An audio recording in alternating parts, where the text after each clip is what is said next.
Ooh, there we go. Well, got a little bit of feedback there. Sorry about that. Congratulations to the Board of Peace on launching their very first war. My goodness.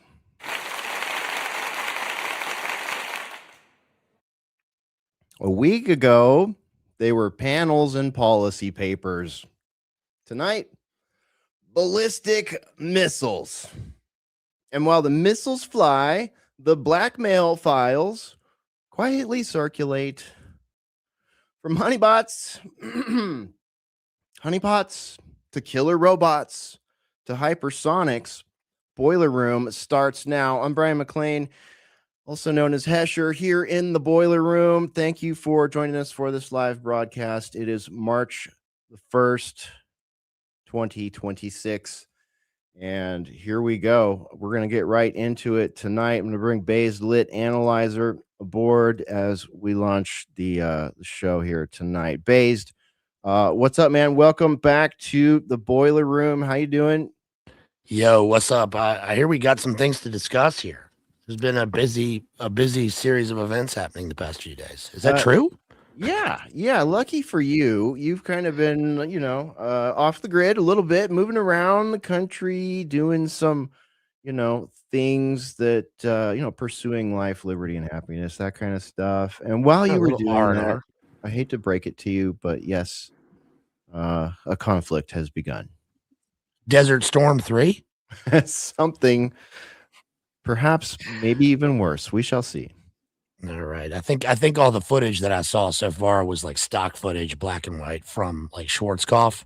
Yeah. They were like, this is live. I was like, are you sure? So I don't know what's happening. I'm gonna have to get it from you guys. All right. Well, we got it for you. We got it, man. Our ducks are pretty much in a row, we think, as far as we can tell. So, and we took an extra day or so to get on air, just because we had a feeling things were going to get wonky as we moved into the weekend, and they sure did. So, we've reoriented, and we've got a great show lined up for you. We got Ruckus coming up next. The Ruckus Among Us here. Ruckus, welcome back to the Boiler Room. Great to see you. Here we are, man. Here we are, kind of right where we wondered if we would be last time we met. Yeah, I mean, things are happening so fast. I can't believe this is already going on, and we're just like, it's barely 2020. Oh, wait a minute. I guess that's not the big news of the day, or is it? That's maybe the big news of tomorrow, maybe next week, right? The way things are headed. Yeah, no, obviously World War III started, in case you missed it, everybody. So here we are. We're going to break down the beginning of World War III. This is fun. This is exactly what I always wanted to do. When I was a little kid and they asked me, when you grow up, Adam, what do you want to be? I said, I want to be this crazy guy online who gets to talk about World War III. No, I'm not okay with any of this. I'm not having a good time. This is no fun. The world is literally on fire. And if you know anything about my program, The Daily Ruckus, every episode starts with a classic song there insisting, and I stand by this, I don't want to set the world on fire, so yet here we are, other people and places and things and whatever it is, and it's all on fire. And I'm not even a firefighter, Hesher. It's not even cool like Skynet, like cybernetic war. Nope. And it's not even like the cool like heavy metal version, Megadeth did Set the World Afire, which had, a small sample of that track you just mentioned from the 40s or 50s there, Ruckus. And even that was much cooler than this. This is all just completely unacceptable. So launching right into it, Bazed, maybe you missed this. You might find this interesting, though. I flagged this up as sort of our launching point tonight because Patrick Henningsen, Ruckus, myself, some of our colleagues on Sunday Wire, we've been saying for months now, what happened to the grand psyops that we used to have, that they gave our parents and us when we were kids? What happened to the WMDs and all this stuff. Like, of course, we still get smatterings of that stuff, but when it comes to launching a war, a unprovoked war of aggression, put it that way. When it comes to launching a unprovoked war of aggression with very questionable theological fringe worldviews attached to it, I might add. This is the headline, man. It's very much as in our face as everything else. This is why are we not sharing? Because you got to add it to the stage, Hesher. This is from Fox News, right when the stuff popped off. Here's what they wrote. Breaking. United States and Israel have attacked Iran.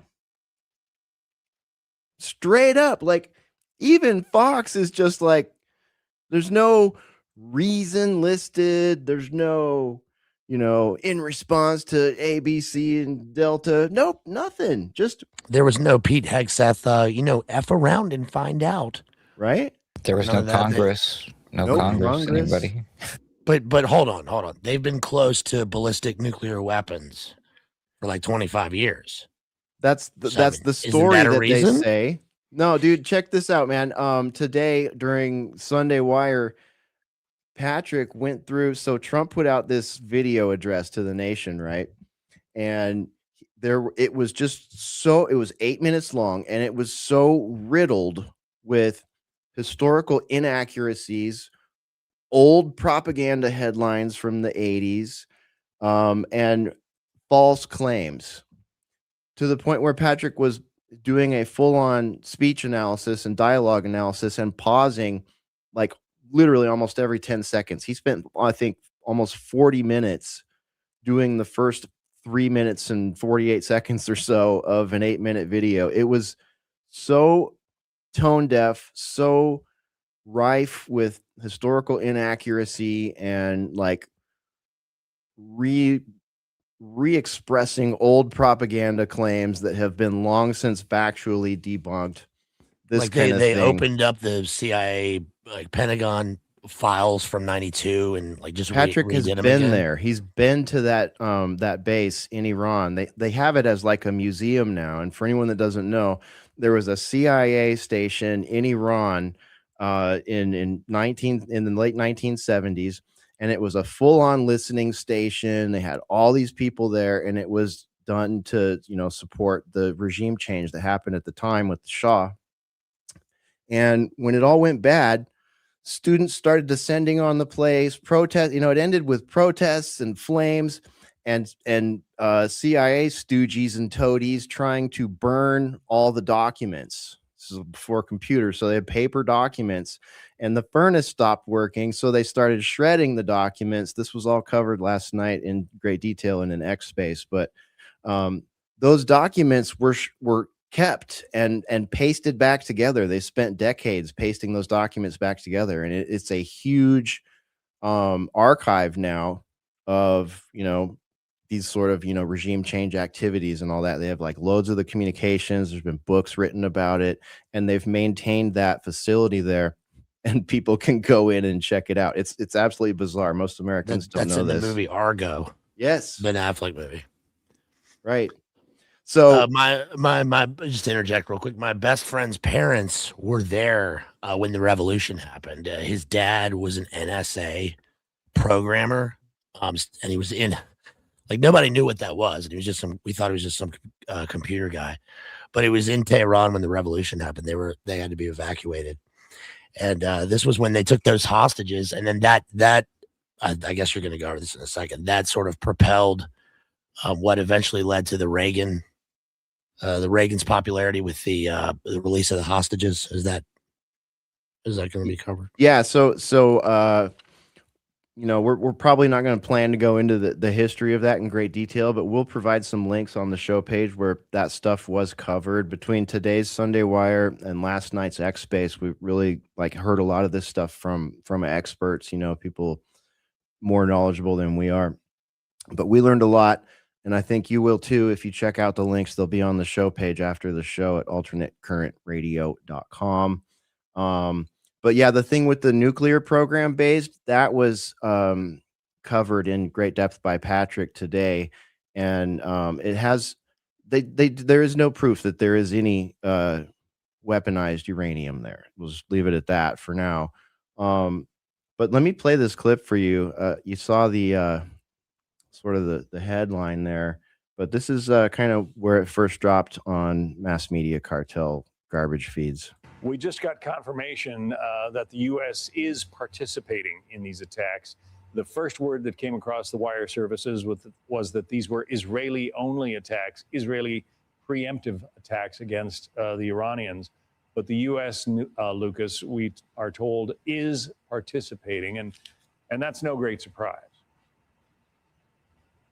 No, and officials told me the same thing, John, at the start of this broadcast, that this was a combined U.S. and Israeli strike against Iran.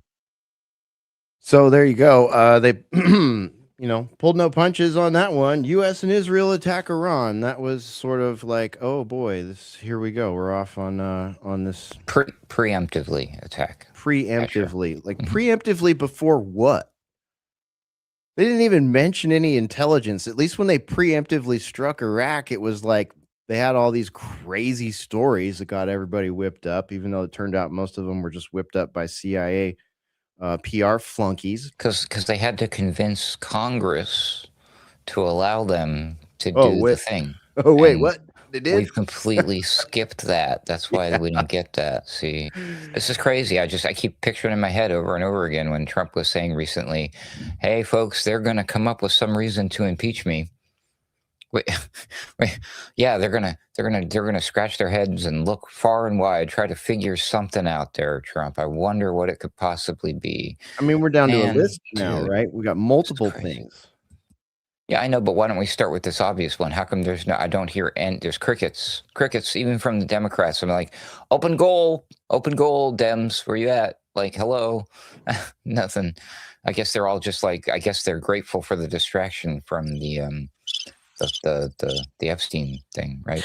Are they claiming this is like a limited surgical strike operation? Are they using the term war at all? It seems like they rarely get. They're literally saying that it's gonna last for a while. That Trump's coming out saying Americans are gonna die, but it's okay. It's gonna be all good in the long run. It's absolutely in your face crazy. They're not even pretending that this is short, hit it and quit it. Nope. It is weird because didn't he run on like America First, no war? Wasn't that the original? He said very specifically, there will be no war with Iran if I am elected president. Okay. Interesting. And then the Epstein thing happens and it's kind of a wag the dog. At least it looks like it, Well, okay, we'll get to that. But I mean, look at the timing on this, man. It's just so like, much. Oh my gosh, are you kidding me? So then there was this, and again, I may just play a couple seconds from it or wait until someone screams and yells, please stop. But this is the clip that Patrick analyzed in great depth today. So I don't want to spend too much time on it. But here's President of the United States in his white USA baseball hat. Like, what's with the baseball hat, first of all? I mean, I know that, MAGA hat and all that stuff, but I mean, you're going to attack a nation preemptively at the behest of a foreign nation and show up and tell the American people in your fucking baseball hat. Yeah, he's the white hat. He's the good guy. It's ball hat. BAAL. BAAL. Nice. Right. One size does not fit all. Here we go. A short time ago, the United States military began major combat operations in Iran. Our objective is to defend the American people by eliminating imminent threats from the Iranian regime, a vicious group of very hard, terrible people. Its menacing activities directly endanger the United States, our troops, our bases overseas, and our allies throughout the world. For 47 years, the Iranian regime has chanted death to America and waged an unending campaign of bloodshed and mass murder targeting the United States, our troops, and the innocent people in many, many countries. Among the regime's very first acts was to back a violent takeover of the U.S. Embassy in Tehran, holding dozens of American hostages for 444 days. In 1983, Iran's proxies carried out the Marine barracks bombing in Beirut that killed 241 American military personnel. So I got to stop right there because I just cannot. Yes, the trying to hide the guilty conscience in his eyes. We we thought about that too, but we don't even know if he's smart enough to have a guilty conscience about any of this stuff at this point. Patrick went on a great length about how Donald Trump doesn't read anything ever, only likes to hear bullet points from people. So, you know, that book about corruption in the presidency that covers Trump at the end that I read makes a severe point of saying that Trump is this like intelligence community's guy. If they come to him with a thing, it doesn't matter that he'll do it. So it's interesting that Rubio, who's now the Pasha of Iran, I guess, is promoted so much with all this stuff. He's always been a war hawk. But what is this? Is this just a continuation of the thing? You know, it's just brute strength, first strike. Is it happening because Russia and Ukraine are tied up? I guess there's, is there going to be further conflict?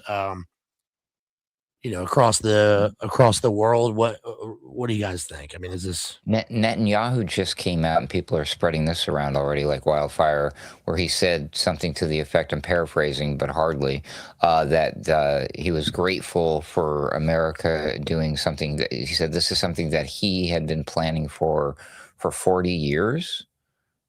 It's so obvious that like we're literally playing, pawns to a foreign entity, literally dragging the world quite possibly into literally World War III. I mean, the metaphorical World War III that we were all expecting or were raised believing, because there's probably been a series of world wars that we're not aware of, or the ones that have counted. Maybe I've heard a lot of arguments that the Cold War was an extended technical World War III, et cetera, But anyway. Yeah, and for my answer to your question there, Based, none of this is happening because of organic geopolitical machinations. This has been the plan / a plan for a long, long time. And we don't have to zoom out too far, just by a few weeks to look and see the Trump administration invade the sovereign country of Venezuela and abduct their elected president and his wife and tell the rest of the world that we are taking their oil resources and we are taking their raw mineral resources, their rare earth mineral resources. God, I just said something Trump would say. Fuck me. So it's like, and then just a few weeks later, they do this. And what happens with this is, well, it leads to the very predictable act from Iran, which is to close the Strait of Hormuz. And we're going to talk about that in some detail here. But we just lost, potentially the world just lost, some countries up to 20% of their crude oil. Well, guess what country just picked up a whole bunch of, it's not free oil because we all have to pay for the oil men to go to, the landmen and the oil men to go down there and take it, steal it from a foreign country. I guess we're not applying the golden rule in our country anymore. We're definitely not treating our neighbors the way we'd like to be treated. How would we act if someone came over here and abducted our president and said, hey, we're taking all your oil rigs?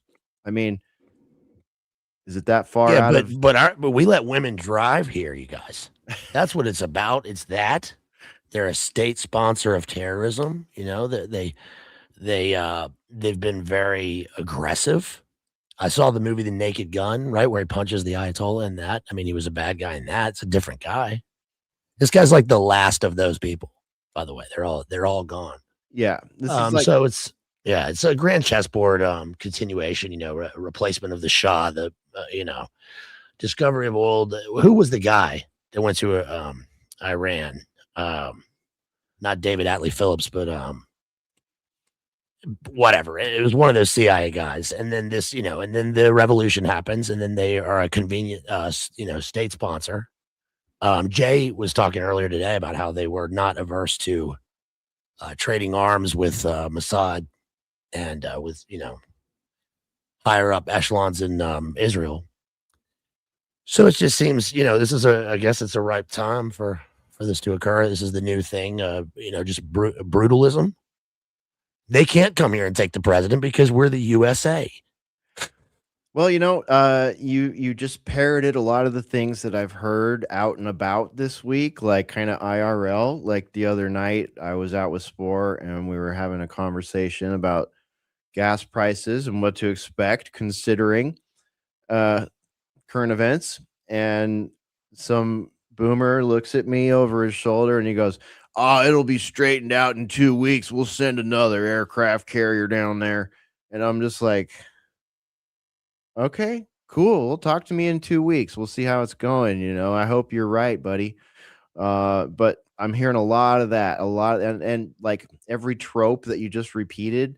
Yeah. Well, sort of ironically, there was literally chipped down into the many faceted falsities behind them. And if you watch the rest of that Trump clip, it continues. Like I literally can't watch it.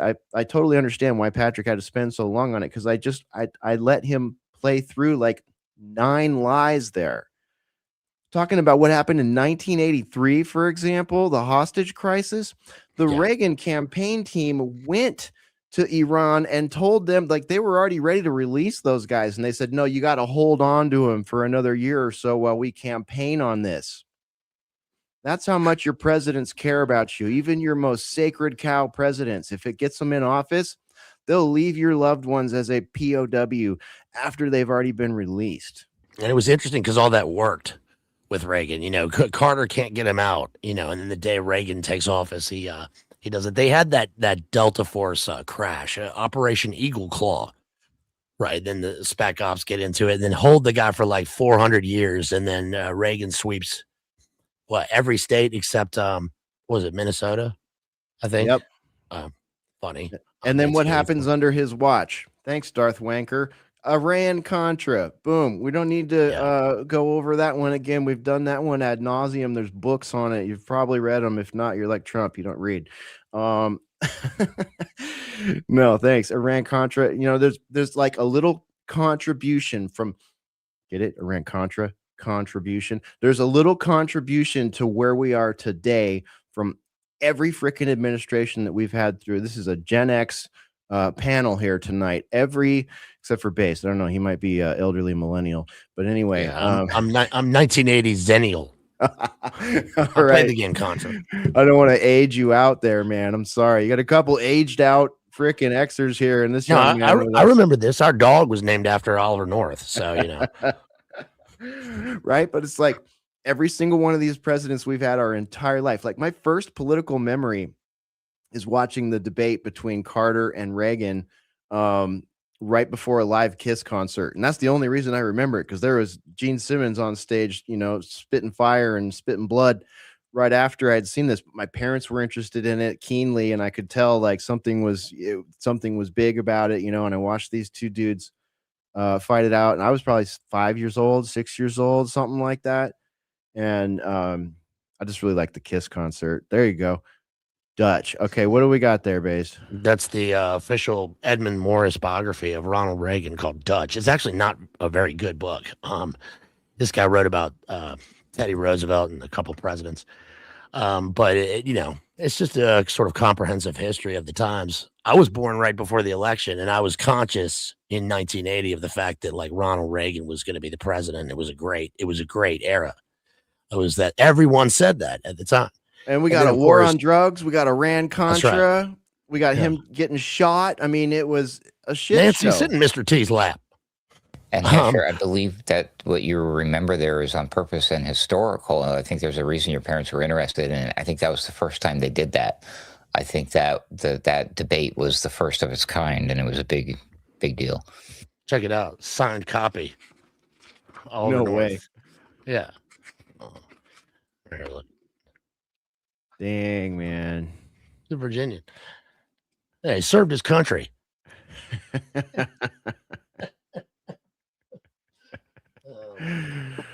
Let's see. Hesh doesn't have a killer beard even when he was 6 years old. That's right. That's right. By the way, Khomeini, the Trump thing, calling him an evil person and all of this stuff is like he knows nothing about that guy, anything about the country, the culture, the religion. What that guy was literally basically their equivalent of the Pope. He's not like he was running around giving military orders, and it's just wild the way Trump portrays him in this whole situation. It's just crazy. Well, Ruckus, compare and contrast that with how he talks. Okay, first off, just to underline what you said and repeat something that Patrick said on the show today, you can go and read this guy's blog. Okay, he's an intellectual, he's a philosopher, he's a theologian, he's an interesting person. Yeah. What about the way Trump classifies, I don't know, say ex Al-Qaeda chief Jolani, who has just like magically been installed in Syria, just like the country in the PNAC plan that went out with a whimper, Syria. Jolani is there. He's a documented head chopper, a documented,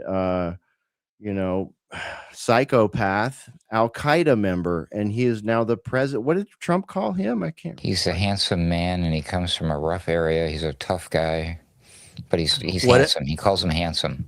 Whatever these guys are, they are not friends with cannibal, psycho, ghoulish, sex trafficking child. They're not vampirical people as far as we know. So and Trump, like, literally just outright, he was like, I think it's terrible what they did to Prince Andrew. He's a great guy. We'd have fun together we'd get peed on in coffins. The amount of cover running he's doing for psychos and sickos is outright disgusting. Yeah. People talk more about Jeffrey now that he's dead than when he was alive. It's crazy. I never knew this guy. It's like, dude, he said they were all lies about Steve Witkoff. It's like, what is this? Like, you want to pick and choose who you want to demonize under Epstein? Well, we all know now that you're one of his best buddies, and your right-hand man is one of his best buddies. Your right-hand man, like everyone else on your surrounding you, clearly. Did you hear him today? I'm totally exonerated. It's proven I did nothing wrong. Totally exonerated. Bye. Yeah. They're lies. Okay, man. Yeah. It's just the lobe. It heals fast. Okay, so Trump, real quick, just a quick poll, temperature check. Maybe everyone in the chat can drop a 1. Drop a 1 if you think Trump is just stupid, or drop a 2 if you think that he's being fed misinformation. Like, so meticulously, it would be so easy. The guy's already in a freaking bubble. I mean, they could just completely cut him off from reality, like no news feeds, no newspaper. He doesn't pay attention to that anyways. He doesn't want to. And instead they just give him, here, by the way, here's a news clip. And it happens to be from Fox, and they're talking good about him. He's like, see, they love me. I think the guy's just kind of an old man who's being coddled and protected, and he really believes the thing that he's saying. You know what I mean? But I don't know. Either that or he's just an idiot.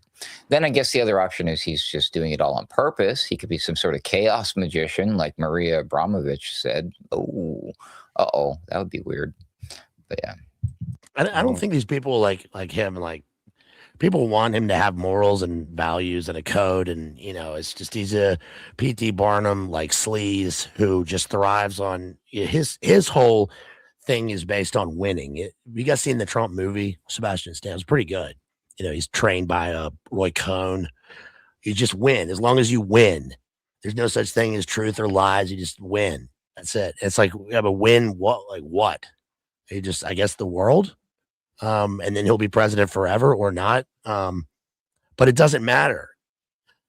He's just a kind of channel or conduit through which all this stuff has happened. I mean, like the Hillary hearings, and it could have been that, but and she's unhinged or whatever. But it's like, then you get this guy, and they accomplished everything under him.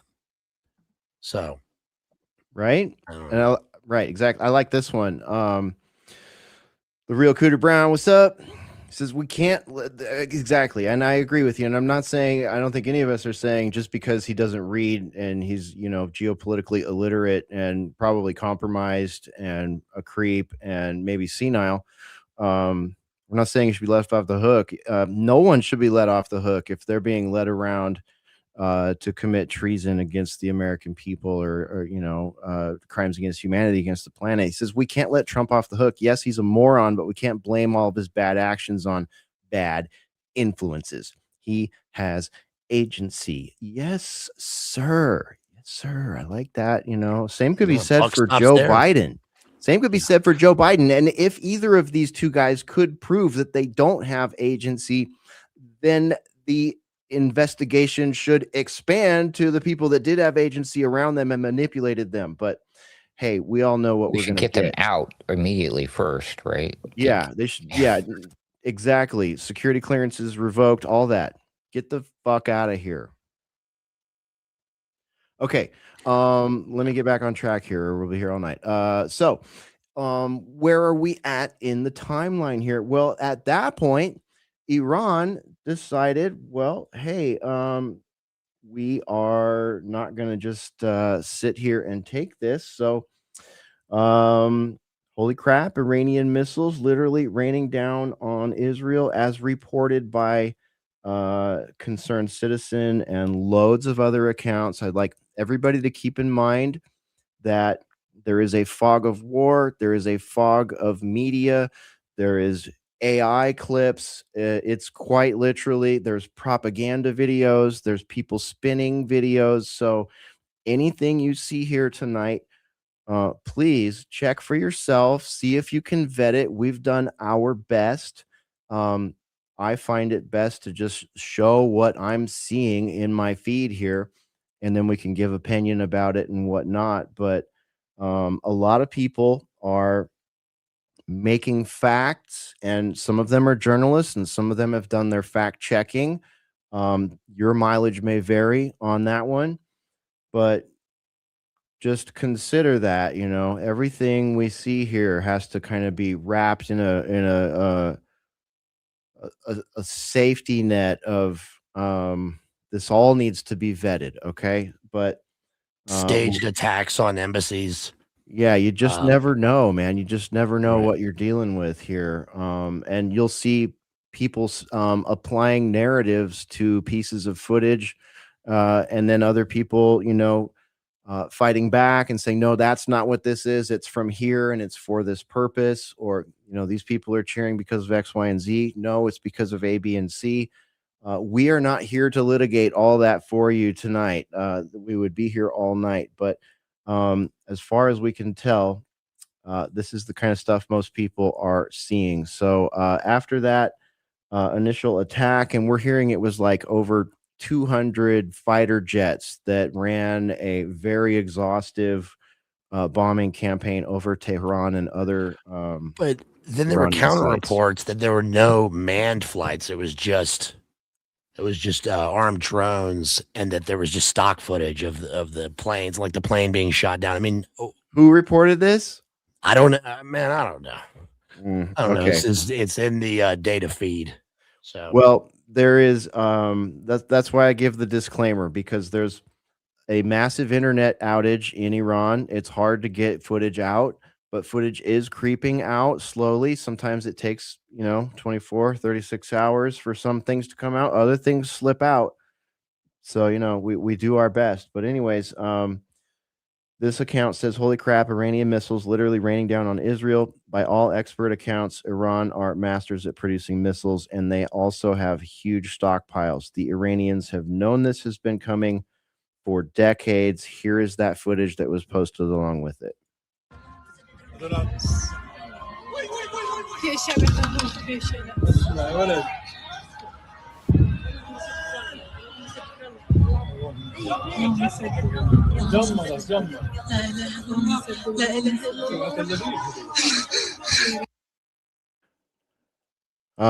So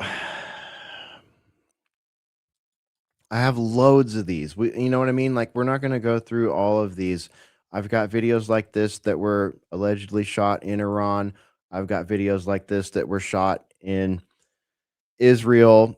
There are also a lot of videos and reports, if I may just sort of quickly move through this, of Iranian missile strikes in the UAE, in Qatar, in Jordan, Bahrain, Dubai.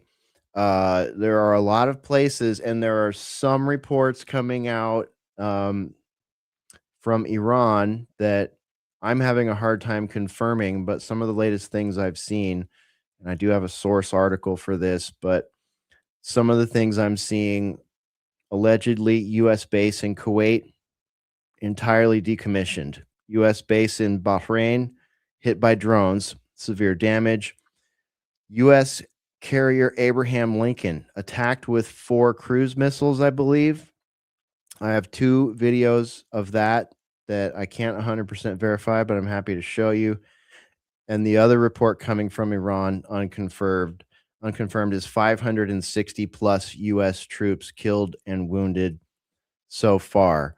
And of course, the Iranian supreme leader, along with up to 48 other close members of his cabinet, we're told were killed last night in the Israeli and American bombing campaigns. So I'll send it to you first here, Bazed. There's a lot of missiles and ballistics going around. Just before we started the show, I saw a lot of numbers being stacked up there. A lot That's of numbers. crazy. I saw a video before the show. I can show you this too, of what they claimed was a hypersonic missile landing somewhere in, I think, in Israel. But yeah, your take on the timeline so far. I know you've been kind of away from the devices for a few days. Yeah, it's crazy. So much happens in 1 week of vacation. And it's weird, this one, because we hear about Iran so much over the years, for decades. It's always the same story. And then, there was the recent thing, which had, there were a lot of memes that came out of it, right? With the Ayatollah, launch the missiles. Oh, fuck, and then it turns out that this happens and they get him chilling with his homeboys and they knock them all out. The thing that always happens, though, is that they say the reason for this is because of their missile program. And then we launch missiles and then they counterattack. And then the video will be like, look at this pathetic missile, and it's one missile. And it's like, well, but I thought that the reason for doing this was because of their weapons program. So I think this is a good example for people who, especially people who've never seen this shit happen before, like Desert Storm and, I mean, invasion of Grenada, right? All these things that have happened. And now we get Iran, which is the thing everybody, the jewel, I guess, in the crown. Nick Rochefort said something a few years ago. He said that all this shit is kind of irrelevant until they shut down the Straits of Hormuz. He said that will be the sign for him that things might get bad. And now it's happened. So I kind of agree with him. I thought at first it was going to be a nothing burger. And I don't think that it is. So, yeah, it's yeah, we're going to talk about the Strait of Hormuz, definitely. Ruckus, what about you, man? Any thing you want to throw into observations on the timeline as to where we're at right here? I mean, how about you just play this little link I shared with you right now? There we go. I think this will sum it up. Sometimes a picture and or a video or even some AI slop will tell you everything you need to know. For the algorithms and manual reviewers and artificial intelligences out there, I am simply opening a social media application. Please do not confuse our broadcast with anything that has any sort of copywritten material in it. I don't think that is the case since it is AI generated. So here you go. I feel like I'm getting deja vu. This is like a rock war number 2. A rock war number 2. I like to look at those oil supplies. I'd be ashamed if someone invaded you. If someone invaded you. Oh, man. And I ran so far away. About my red, about them night and day. would destroy USA. Oh my.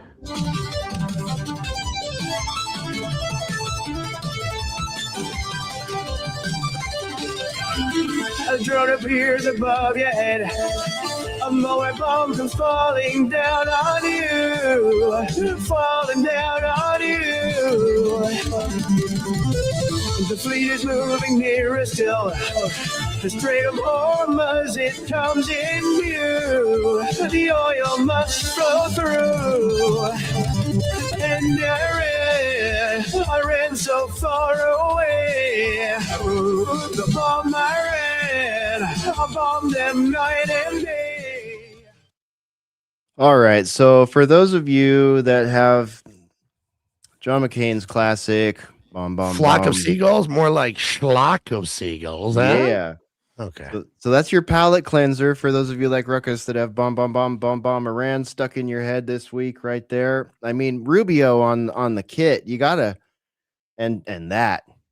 I mean, your daily Vance on Vance. bass. You got Hegseth, I think, on guitar there, right? Yeah, man. They should have had Huckabee. I mean, he like plays guitar at those Israeli. Remember? Right. Sweet home. What was it? Sweet home Tel Aviv. Yeah. Oh my God. Yeah, he literally played that. Yeah. Oh boy. Yeah. We've already played This that on is the show. MTV's fault because they don't do music videos anymore, right? So now this is totally Don't do allowed, anything, right? they're gone. I think you might be onto something there. Ooh. I like this one. But to be in all seriousness, I truly believe that I'm like, how is this not a rerun of the whole Iraq thing, and how did that turn out, right? It's the only way it's not a rerun of the Iraq thing is we didn't get any like great grand psyops to go with it. They just said, the US and Israel just bombed Iran. The first Iraq was awesome. Remember? Because it was so quick. It was just a few months. It was Desert Shield, then Desert Storm. That lead up was hell yeah.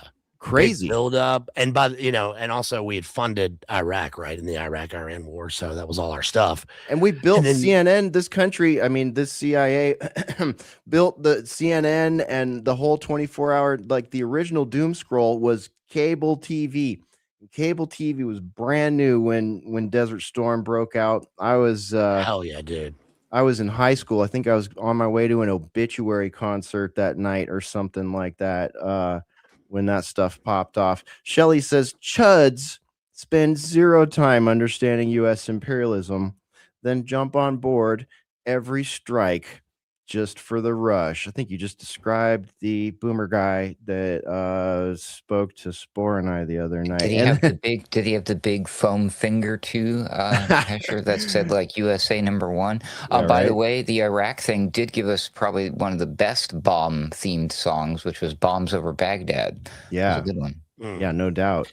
It also gave us the video game Spit on Saddam. You remember that? Yeah, right. And the throw the shoe, all that. We got some good stuff. Stop ruining our songs. Also, definitely AI slot makers. Gosh, it's a double-edged sword. It's a double-edged sword. That first initial Patriot missile strike in like what was it 1990? Yeah, 90 or 91. You're right. It was CNN. I was on my way to an ice hockey game and we didn't go. It was on CNN. I think Marion Barry, the sting operation was the same night televised. No way, really? I think so, because he was in a hotel room smoking crack on one channel, and then the invasion was on the other channel in full, Schwarzkopf. And then we went back. I need to pause the flow for a second and just ask. Maybe someone in the audience knows. Maybe one of you guys knows. And we're gonna talk about this more later, so we don't need to go deep. But did video footage of Hillary being deposed come out yet? Is that available for me to watch? She wants it released, is what she said. I mean, I want to watch it. And last I heard, it was going to be coming out. It was forthcoming. It was like, yeah, we're going to get that out to you immediately. And now it's like, we're bombing Iran. Why? What? Whiskey? Okay. All right. No one knows yet. Maybe someone in the chat knows. I'm sorry to interject, but have you guys discussed Wexner? That little event, that little blip at all? Yeah. His deposition. Last week a little bit, yeah. Okay. That was That was good. I like when his lawyer threatened to end his, unalive him. That was great. Yeah, I'm gonna kill you. You better answer this in 5 words or less, or I said, were you and Jeffrey lovers? And he said, no, I don't remember. Yeah. Okay. Darth. All right. Darth hasn't seen it. That means it's not out there yet. Okay. Darth Wanker knows. I saw a picture of Lindsey Graham's boyfriend. Don't get us started. Watch Sunday Wire though. We had some fun. Okay. So moving on here. Let's go to, okay. So from what I said there, let's get back to let's get back on track here, guys.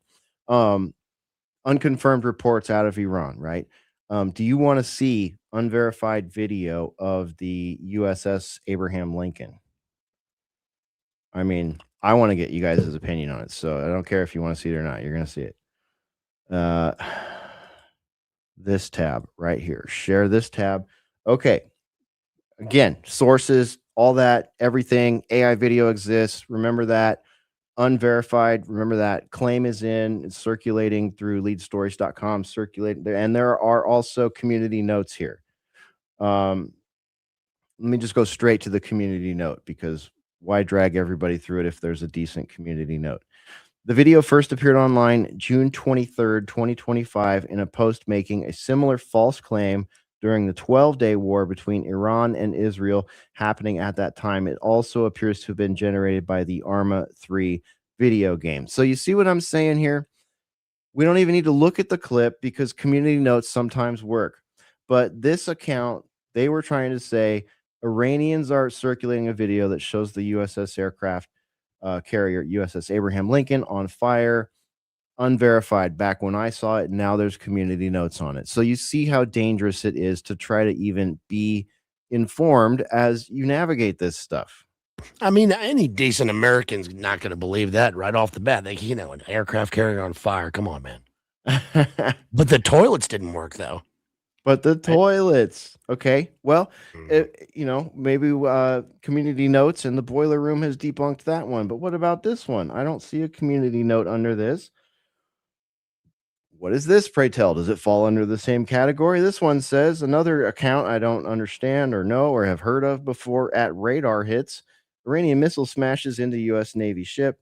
Watch how it ignore, they don't even have proper English. Watch how it ignore 3 to 4 other ships and specifically targets blah, blah, blah. So they've got, I'm going to just go ahead and mute that because the audio is terrible. And they layer music on it. That makes me immediately feel like, the video is questionable. But if you're watching us tonight, you can see it in the background. You can see this, what I feel like sort of an unlikely event, a foreign agent war drone just flying through an entire battle fleet, basically, and then smashing into one. Like, no one's going to take that thing out. I have questions. Our people in the chat say this one also, that looks like a video game. That looks like fake as hell shit from a video game, right? So we're illustrating how the psyop, we're just steeped in psyops here, steeped in psyops that are stooping low IQ. But this is the stuff that's like, Ruckus, these are monetized accounts on X. Look at the account. I'm like, I could tell you right away without even looking at the freaking post that was fake. Show the account again. I'll tell you how. I know right away. Right away. The dude put the freaking siren inside their name. The username has the flashing siren. Like, it's kind of telling. I'm just saying. I take your point. That is always a red flag, but that has become so ubiquitous now that accounts that I do trust use that when something is breaking. Syrian girl, for example. Do they include it in their name, their username, though? Well, on the username, no, but I mean, that's all I'm saying. I'm just saying that's a little obvious. But look at look at the thing here. Zero. Hold on. What's Syrian girl saying about all this shit? She's really having a lot of work to do to bust this. So to Ruckus's point there, if you hover over radar W archive there, you can see the flashy thing in the name. and they're following no one. They have no interest in anyone on the platform. Yet somehow they have 356.2 thousand followers, and somehow that's monetized, and some other how it is promoted into the For You area of X, which is where you go by default as a user of the platform. So how many times has this been seen? Look, let's see here. Almost 6 million people have viewed that. Fortunately, people are asking Grok if it's AI or not, and Grok is, sometimes good at that. And then it just becomes a doom scroll shit show under there. But there are doom scrollers who are seeing this stuff and just going, oh my God, they should glass that whole country. They can't do this to our war veterans. And they're literally looking at a cutscene from a fucking They're trying to video destroy game. Israel. Yeah, in a cutscene from a fucking video game. It's crazy, dude. I found the Yeah, user it must be a this is the salad days of Psywar department. They must be loving all this shit. Because they don't even need to do anything anymore. You can anybody can do this. Or just take a clip from what's the George Clooney movie when it starts off in Tehran. Oh yeah. Syriana does this. Argo. There's a lot of movies about this stuff. But when I'm looking at clips, I'm just like, how many people are in the clip, and is the protest or the riot or the attack on the embassy like are they doing it kind of lackadaisically? Are windows actually getting broken? Because a lot of it is just remember with Syria and all that stuff, 12 years ago or whatever it was with the all the color revolutions, and how they just hired that PR dude from here and he just staged it all, and like the protest where the guy, the one that popped the whole thing off. I'm not doing a very good job of describing this. I'm sorry. No, that's all right. You're talking about like 4 years of Sunday Wire broadcasts right there. Yeah. So we have to condense it a little bit, but the amount of to underline what you're saying, the amount of propaganda and psychological operations that were legally applied to us under the Smith-Mundt Reformation Act of 2014. Thank you, Obama. Were thick, and they were expensive, and they used media departments from multiple countries, and they had money coming in from multiple NGOs, to the point that they created a fake rescue entity known as the White Helmets, and then hired George Clooney to make a fake documentary about the fake rescue organization known as the White Helmets, who actually had members of al-Nusra on board, people like Jolani, people that have cut people's heads off and stuff like that. So there's that. All right. So beware all headlines and stories when looking at anything geopolitical, Middle Eastern. I guess that's kind of the line there. But we can verify, or it does look verifiable, that there were attacks in Kuwait, Bahrain, perhaps on the Abraham Lincoln, and there is a unknown amount of troops. Trump's statements indicate that there is a unpublicized amount of American troops that may have lost their lives at this point. So, it's like we can't trust like any sides, right? Any of the information coming from anybody, because they all have a reason to spin it for whatever reason. So it's like we have to take we can't trust any of it. So, man, how convenient is that, right? Yeah, I know. Attacks on RAF base in Cyprus. Hezbollah attacks in Beirut. The attacks on the British bases, with just somebody said so is a hallmark of this. Like, remember that movie, Body of Lies, the Leo movie, Ridley Scott, about they're staging operations and attacks. They're doing psyops. They take bases and they put a bunch of cadavers in it and then blow it up, and then they find the guy or whatever. I guess this is just right for that. But 40 of the top guys dead in Iran. Total instability, I guess. How long? How long is this going to last? For real? Is it going to turn into another Iraq thing? I mean, dude, at this point, it's a question mark. I don't have a good answer, but will Russia do anything? It's very possible. What do you think, Ruckus? I'm concerned about the other part of this, the elephant in the room. In particular, possibly more concerned for Europe's sake. So I think UK is kind of being like, we're not involved. I don't blame them because of the immigration issue. So we already saw an event happen here close to home, right, Hesher, in Austin. So some lame weirdo tell me that's not a patsy, mind control slave, whatever this is. Some bang bang guy did a bang bang event and he's wearing like a t-shirt with all the things on it, and it's just like Property of Allah.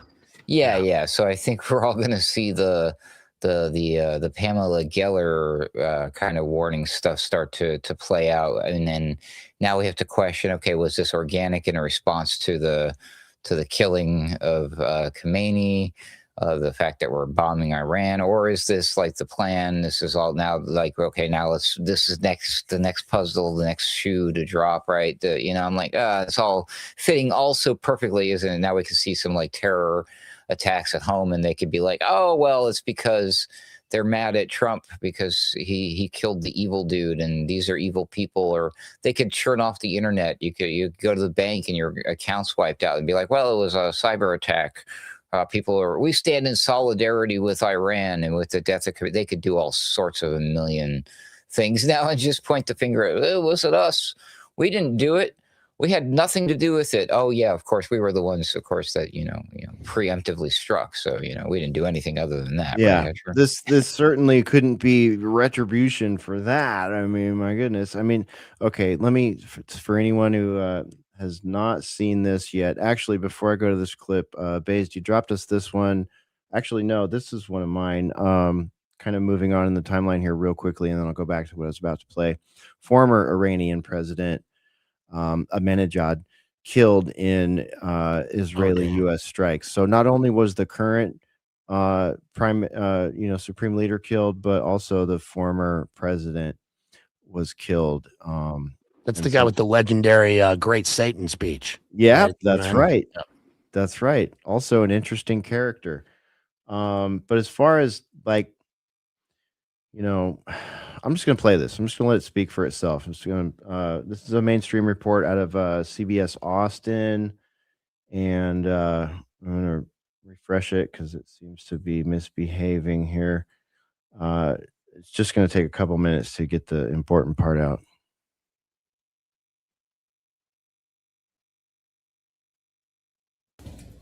Good morning, everyone. We're going to have a briefing regarding the shooting that took place this morning on West 6th Street. Joining us this morning is going to be Mayor Kirk Watson, APD Chief of Police Lisa Davis, Alex Doran, Acting Special Agent in Charge, FBI San Antonio. You got to say SAIC like they do on TV. It's the SAIC. I'm actually going to fast forward a couple minutes through here, through the mayor's part. I want to get to the chief of police. The mayor doesn't say anything interesting really other than thanking first responders and all that. So let me just get past him real quick here. Office going. Extremely significant. And I said, officers, that's an investigation. We're doing return to condolences to here we go. Lisa Davis. Thank you, Mayor. As always. This is Lisa Davis, Chief of Police, Austin PD. Appreciate your leadership. Again, condolences to families. And there are families right now that are unfortunately identifying their loved ones. We have families that are at hospital rooms waiting for outcomes from surgery. That's the reality of what we're dealing with today. So let's talk about what happened, what we know. Around 1:58, we had a call came in that someone was shooting around the bar, Buford's Bar. We know that a vehicle, a large SUV, drove several times around the block in that area. At one point, he put its flashers on, rolled down his window, and began using a pistol shooting out of his car windows, striking patrons of the bar that were on the patio and that were in front of the bar. He then proceeds westbound on 6th Street, goes to Wood Street where he parks his car, gets out, once again, starts shooting his gun at some people that are walking by. He then walks east on 6th Street. At that point, everyone knows the amount of resources we use on East 6th Street, a large crowd, a large entertainment area here in Austin, where officers along with EMS and fire are staged for the weekend. And so you're talking, when this came out, we were about 55, 56 seconds away coming from east to west Austin, and that saved multiple lives. As the officers were responding, again, our suspect was coming toward East Austin or East 6th Street. Officers were coming toward him, and at the intersection, he was shot and he was killed. At this time, again, I want to thank our partners, our federal partners, our EMS, fire, crime scene, our victim services that are on scene. Again, this is really tough time for the city of Austin. At this point, I'll go ahead and turn it over to FBI for some comments from them as well. Thank you, Chief. Again, Alex Dorn, I'm the acting special agent in charge for the San Antonio field office of the FBI. We want to extend our deepest condolences as well to the victims and their families of this tragic incident. I also want to sincerely thank Austin Police Department and the officers for their extremely rapid response to the incident.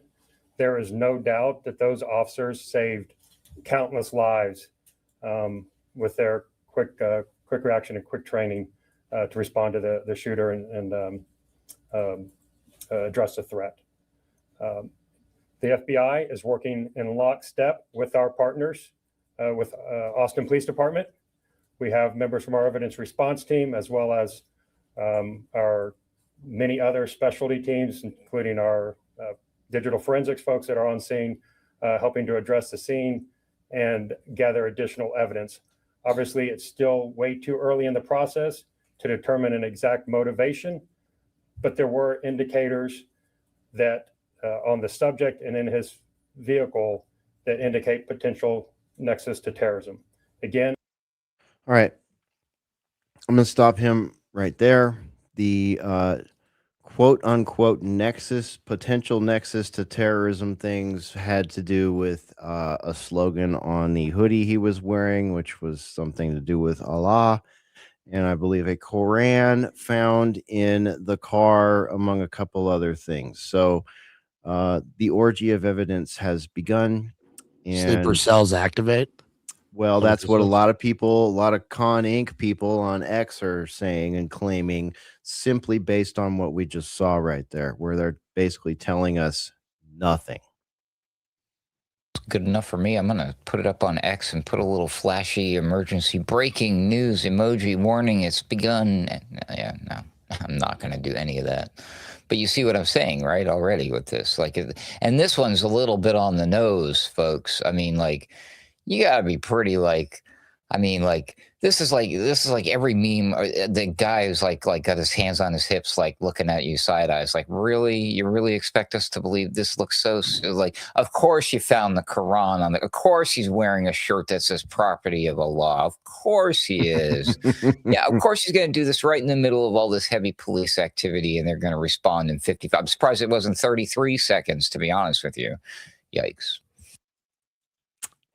Yeah. You guys did call this, by the way, when Trump was elected this time, you guys were talking about it. I remember, and you said, it was the one thing to predict with this and hope not, was the proliferation of, the big shooting events in this country, which, yeah. And now we have both. We've got external, overt operations and chaos on the inside of all sorts, which is crazy. Yeah. Yeah. What's this guy doing? Your guess is as good as mine, man. There's pictures of him out there, and talk about 1,000-yard stare. Homeboy had it, and I don't know. I'm already seeing people rushing to crisis actor this and that, and it's I don't want to make any assumptions at this point. That's for you to do out there. We all have our own. Anyone who's followed Ruckus and myself and Bazed and some of our colleagues for years probably know where we think it originated from. But it's your mileage may vary at this point, and so might ours. We can't. It's an unknowable. All these things are going to be unknowables. It's going to be very difficult to verify any of these things if things are going to be coming at this speed. So there's that. The totally dead-eyed MK Delta or MK Omega self-destruct, programmed assassin thing is so believable now because it's like especially after the Karanka, I mean, there's so many dead-eyed people walking around. It's just this supplanted the Skittles. There were a bunch of Skittles shooters like at the hockey rink. Was that like last week? And there was another one. There was the school in Tennessee. There's like there's multiple at this point now. Oh yeah, that was awful. I hear Austin has some Skittles like places. Yeah, they do. Talk about tasting the rainbow. When it comes to the daily shooter program, that's exactly what we're doing. Or like, of course it's a marketing term, but it's a perfect propaganda analogy also. Taste the rainbow. Even an entire rainbow of daily shooter programs to analyze. I went to an arcade in Mississippi on my last night there, and there was a game with ARs, with like haptics, real size, and right next to it was like a Skittle. It literally said Skittles next to it, and that AR game was so addictive. It was, and I was playing. I was thinking like, this is, come to this place. Like, who wouldn't want to hold this thing and shoot it was rats. You're shooting rats in the game, not humans. But I don't know. Oh man. Okay. Let me take us back to the matter at hand here, because this one, and this one, I'm gonna caveat this one and say there's no way to verify this at this point. I don't see any community notes. I see someone has asked Grok. We can look at Grok's answer together. Okay. It's one of those. But I'm noting it simply as a what if, just in case this becomes the verified later. Ruckus loves this already. I can see it. He's like, oh God, what's he about to unleash here? You had me at ask Grok. All right. Are you ready for this, man? Come on. Okay, he's ready. All right. I'm going to put it on screen for you guys, and I want everybody in the chat to tell me what you think about this one. Again, I'm noting this for posterity's sake. This is completely and a bazillion % unverified. But the account Israel Now says, let me put it on screen here because, I don't want you to think I came up with these words. You're not going to believe this latest story. Over the past few years, Mossad undercover agents infiltrated as doctors and dentists in Iran. You see where we're going here? The dentists gave priority to key military and elite Iranian personnel. While doing a routine dental checkup, they implanted tracking devices as fillings for cavities. On the other side, gastro doctors implanted similar devices in their elite patients. Yesterday, Mossad knew exactly where each of them, Khomeini's wife and family members included, and sent missiles at all of them. Over 400 elite military in government personnel were eliminated in the first few moments. Maybe that's one of the reasons why they knew where he was hiding when Israel attacked. Now, after I was going to let that one slide, that was not going to make the notes. But after the elaborate pager incident, I had to pause and say, okay, I'm going to bookmark this. I'm going to include it in the broadcast just in case it becomes a thing. Well, TIs have been targeted this way for years, right? With the tooth thing, the inner ear hearing voices. And also, I'm not to be crass, but the people who did this have a thing with like the teeth. So it makes sense. And long plans, drawn out plans like this, and sleepers. Like they tell us, oh, we got what you saw in Austin's definitely a sleeper, right? They came to Mexico, and then came over the border with coyotes, and then they set themselves up in Austin, Texas, on East 5th Street, where all the cops and fire people and EMS are just chilling in packs of 5, 6, 7, on horses, in SUVs, on bicycles. They're probably looking for Alex. Yeah. He's too good for him. Unfortunately, they're looking for veterans that are trying to defend themselves in Antifa raids and protests. But no, I jest. No, I don't.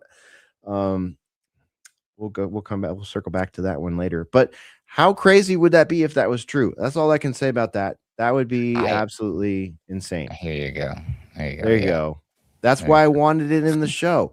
I want to be Weird Al Yankovic if this ends up getting verified at some point, and being the guy that actually put this stupid account on a podcast. And I may have actually mentioned this before on air in the past, but my father is a dentist, was a dentist, retired, but there was a guy who was a nut job, genuinely crazy dude who accused my father of putting a listening device in his filling.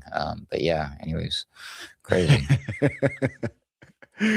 All right. Well, hey, forgive us. We got to get some lulls in here because World War III may be starting, and we may get gulagged or cut off at any point here. So thank you everybody for being here with us for tonight's Boiler Room. Again, this is Boiler Room, from blackmail to ballistic missiles. And if you're watching us on X, do me a favor, repost it and tag at Hesher Media and at AC_wordslinger, because we need those links. So if one of you could do that, and then also hit the like thingy and the bell and the subscribe and all that stuff, and also go to the Bazed-Lit Analyzer channel on YouTube and do those same things, and do what Little Carol and Darth Wanker and Calling Larry and Mojo and Shelly are all doing in here, and Positive DOS. Like, drop us some comments, that helps. Saw some comments, some post episode comments under the shows from previous weeks. Somebody actually, here, let me address this one real quick while we're in a bit of an interlude. Somebody criticized us or gave us constructive criticism on our first week of broadcasting about the Epstein files, because we were like, what is this? We need to check it out. We were super skeptical. And then the second week we were like, oh man, this is super vindicating. This is insane. Well, yeah, sorry. We do this in real time and you go along with us for the ride. So our default position is usually pretty skeptical. So if something's fresh and we haven't read it ourselves, watched it ourselves, listened to it, and looked at what all the sleuths out there are saying about it, well, hey, we start from a position of skepticism. So, I stand Not me. by I that. believe everything they tell me every time, everywhere. Bazed is definitely. If you're not on FEMA board with this, then you're a Democrat. Which FEMA region are you in, Bazed? I mean, that one's going to be great. You guys are smart. I'm in FEMA Zone 666, Acid Rain Division, and I'm happy to be there in my pod. All right. Okay, let's pull the tinfoil hats off here.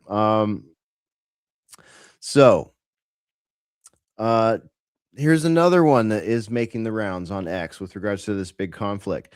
Chinese commercial satellite photographs of, like, for example, Prince Sultan Air Base in Saudi Arabia. This kind of stuff. People are floating the idea, and I think this is another one that you should probably be careful with, probably coming from Con Inc. channels and accounts that are like, oh, you should, they always are like, oh, you should be worried about China. Don't worry about what Donald Trump is doing with the tech bros. Worry about what China's doing with the tech bros, right? Like the China crowd, right? I'm seeing a lot of this, Ruckus. Have you seen this on the X? People showing, but there might be a there, as our friend Randy J would say, because it does look like perhaps, maybe, if it could be verified, intelligence, like satellite intelligence of military bases where American equipment is sitting, and like there'll be a red mark on, say, an American refueling jet or an American bomber, whereas the one next to it might be some kind of, French frog plane that they don't give a crap about. I'm seeing this out there on the X. Are you seeing this China stuff too? You got the video. Let's check out the video game footage. Right? Yeah, exactly. Which video game is this one from? Yeah, that already sounds a little too convenient to me. I mean, the satellite stuff, I'm like, come on. Again, man, this already would have been tricky if it wasn't for the stupid AI stuff, right? I mean, because the AI stuff is pretty intense, pretty bang on. Oh, there's the video. Is this one of them? So it's not really a video on this one. China satellite. There is a Substack link to it for anyone who's interested. I'm not going to click all the way through and try to litigate it for everybody, but you can see here's like a still image example of the kind of thing we're talking about here. And the posts are from dubious accounts I'm not familiar with. And then their TLDR. Look, what is that? 9 paragraphs. I'm not going to sit here and read 9 paragraphs about why I should be worried about. He put a lightning bolt in his name. It's better than an emergency flasher. If you're putting any emoji in your username, I don't have any time for you. I don't know what you're doing.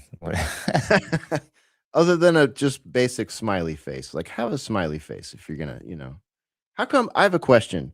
Total aside. When I was a kid, my grandma took me to the Record and Tape Connection in Grass Valley, California, and I convinced her to buy me a Slayer t-shirt, which was pretty dark. It had basically a demon on a cross in it, and it was like white and black tie-dye. But the other shirt I got was the Have a Nice Day smiley face, right? Like the don't worry, be happy smiley face with a big fucking bullet hole in the center of its head between its eyes and a big blood splat coming out of it. Oh man, I missed that t-shirt. That was fun times. They should have an emoji of the Have a Nice Day with a 45 caliber hole in its forehead. Remember Forrest Gump invented that. Right. Huh, I would consider putting that as far as emojis in your Twitter handle goes, Ruckus. I would consider putting the Have a Nice Day with a bullet hole in it. I had one that said Osama bin Laden. There it is. Look at that. Ruckus found it on the interwebs. That is exactly the shirt I had. I was in 6th grade. It was not received well. That's a classic shirt. Yes, I knew it right away as soon as you started speaking it. I knew immediately where you were going with that. Isn't that weird? Yep. Yeah. Yeah, wavelengths. If I'm not mistaken, it was somehow associated with the skater culture. So I'm going to have to do a little digging into this. I have a sneaky suspicion that I'm right there. Darth Wanker says, Jim Carrey looked like he was wearing a dead skin mask. Don't threaten us with a good time. Everyone's talking about this. If we have extra time at the tail end, we might go there, but please. Everyone thinks Jim Carrey's been skin cloned. End of story. Moving on. Double. All right, double. Short version, definitely a double. All right. Darth Wanker wants to know Rain and Blood shirt. No. I got that at the concert. Bro, I've been this whole time. I've been looking for that Color Revolution dude video. The PR guy who ran the thing. If anybody in chat has that or has a link to it, can you just put it in there? It's the guy who did all the Color Revolutions. He was a PR guy for that agency. If you guys know what I'm talking about, I can't remember the dude's name. Is he out of Texas, by the way? I don't know. I know that they hired him, and he did the Orange Revolution. He did the Ukraine thing, and then he went to Egypt. He did that one, staged that. He did a bunch of them. It was one guy. Okay, all right. I think this is a different era guy. But we were talking, and Patrick brought up this guy. I think it's this guy again, allegedly. The Steel guy? His name's Jim something. Let me see if I can bring it up. Jim Steele. Yeah, that's the one. Let's see here. This is a older article from the dreadedguardian.com. Hold on. StreamYard says it's gonna drop a turd in my punch bowl. Thanks, StreamYard. We were flowing. We was gelling. We was in the gel. There's also the video of the BBC producer who was tapped by intelligence. Remember, and he staged the execution beheading video. Yeah, Remember that little yeah, documentary? I can't yeah. find that one The either. Jihadi John stuff. Yeah. Mhm. Yeah. So anyway, we got this one from El Salvador to Iraq. Washington's man behind the brutal police squads. This is to do with the guy that was training death squads in other countries to use them as basically off-book terror cells to do regime change and propaganda. I won't go into this. This is an exhaustive story about this guy. I will just read the beginning though. In 2004, with the war in Iraq going from bad to worse, the U.S. drafted a veteran of Central America's dirty wars to help set up a new force to fight the insurgency. The result: secret detention centers, torture, and a spiral into sectarian carnage. Okay, this is about retired Colonel Jim Steele, whose military decorations include the Silver Star, the Defense Distinguished Service Medal, 4 Legions of Merit, 3 Bronze Stars, and the Purple Heart. He's not at home, nor is he at his office, headquarters in Geneva. What? Where he is listed as the chief executive officer of Buchanan Renewables, an energy company. Do we know any other grifty energy companies? Similar efforts to track him down at his company's office in Monrovia. Oh, that's so posh. I don't even know where it is. Are futile. That's Liberia. Oh, Liberia. Okay. Yeah. Yeah, because most normal people that live in Texas have a second office in Liberia. Anyway, it turns out this guy's in Bryan, Texas. That's Brian with a Y, like my first name for you lurkers. But it talks about his contribution to U.S. as a U.S. covert figure behind intelligence gathering, creating commando units, death squads, and that type of thing. And I think Bazed has a book. Bazed, do you have a book report or a book suggestion for us at this point? Yeah, sorry about that. I had to reach up. No, that's okay. We pull love one out of the pocket here. Yeah, there's a bunch of relevant books for all this stuff. That Jim Steele guy. I mean, John Stockwell. If you guys remember him, he was kind of the precursor to this with the death squads in El Salvador and Nicaragua. That was like 70s and 80s. When you said Geneva, it reminded me of these other contractors, like they'll be ex-Foreign Legion, special operations, whatever. And then they have headquarters in there. I remember that Liberia was, in Lord of War, right? That was one of that guy's sort of headquarters stations. Yeah. I got this book right here. It's pretty, I don't know. It's pretty, pretty specific. It's about the Seychelles affair with Mad Mike Hoare. He was one of the mercenaries who was hired to overthrow Congo. And I guess Zaire back in the day. It was like just a small group of these mercenaries. And then he was hired to do the same thing here. And the Jim Steele guy reminds me of that because there are a bunch of books about these guys. They'll be ex-Green Beret, ex-SAS, and they'll be hired to train a native army or train people in torture methods. We did that when we put Klaus Barbie, the SS butcher of Lyon, through the rat line to South America. He trained the U.S. forces and CIA in torture. And then he was a CIA asset for a while until he was kidnapped by the Nazi hunters and taken back to France and executed. But there's a sort of tradition of these people doing this. And now with all these things popping off, these hot zones, I guess this is when it gets hot and spicy. I just worry about Russia and Russia getting involved in all this stuff. Okay, so yeah, that's an interesting geopolitical piece right there that we discussed on Sunday Wire this morning. Where will China get its fuel from? If you know what I mean? Where's their number? If the Strait of Hormuz is closed and they lose fuel, who do you think China's going to go to get fuel? Mars.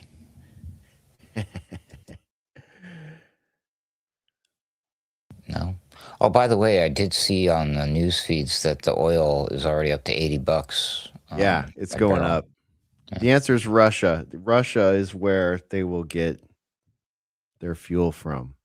So, Probably. based to your statement, I don't know how that affects the whole BRICS thing. I don't know how it affects the tripolar concept.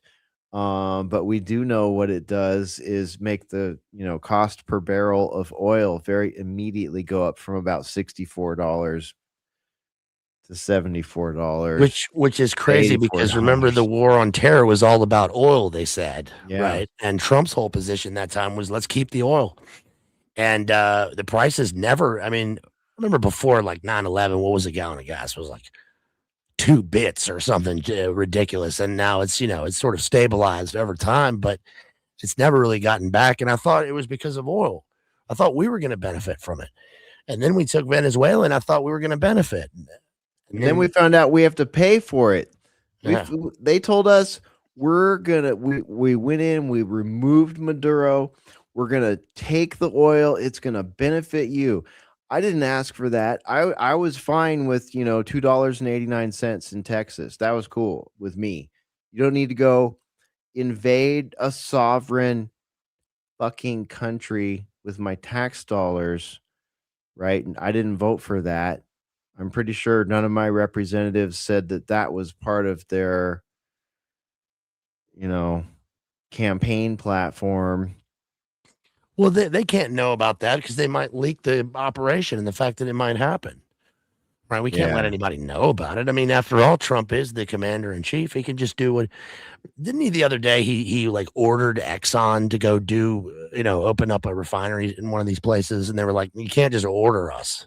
That's the thing, do dude. They are ordering private companies around. We're going to talk about that coming up here, and the oil companies are one of them. But they don't really need to order the American oil companies around, Atlanticist oil companies around, because they were all written in on this Venezuela thing way early. And you got to be careful how you say these things. But many people would wager that they also knew that what's happening right now was about to happen, and that about 20% of their crude oil was not going to be accessible for an unknown amount of time, and that they would need another source for it.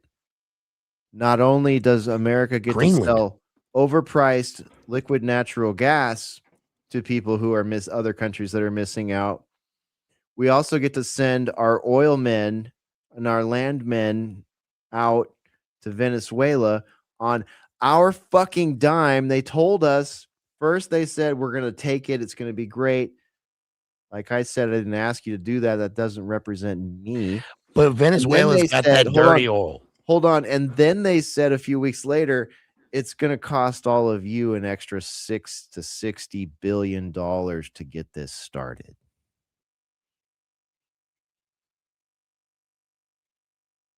So it went from we're taking this for us to we're taking the right to charge you to take this from them. But actually, it began with they're trafficking drugs here and they're killing everyone. So we're going to stop that. And then narco terrorism, right? Right. The fishermen.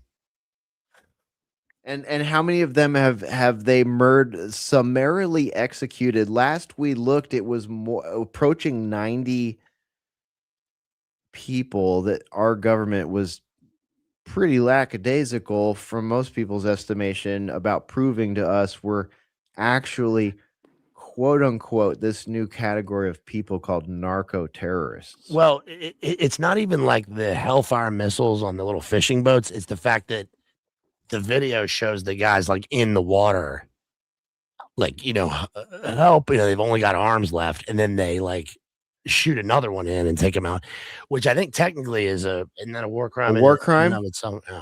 Yeah. Pete Hegseth will say, send another, not go fish that person out and depose them and prove to the public that they're some sort of narco terrorist, right? Well, he'll also say Boy Scouts are on notice. Yeah. Megyn Kelly wants them fished out and then tortured and then killed, right? Megyn Kelly's lost a lot of viewers. If a woman was in charge, we wouldn't have any of this stuff, guys. No, Megyn Kelly. I would feel sorry for her if I was not so disgusted by her positions. I'll put it that way. Like, wow, must suck to be Megyn fucking Kelly and have less viewers than CIA Nick Fuentes.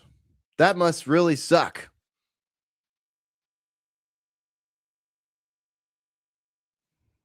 Some would say. Anyways, where did that leave us? Okay, so let's talk about the Strait of Hormuz for a minute here. As I said, I think I tried to get here before. 20 million barrels pass through the Strait of Hormuz on a normal day that ends in the letter Y. Yesterday and today, zero.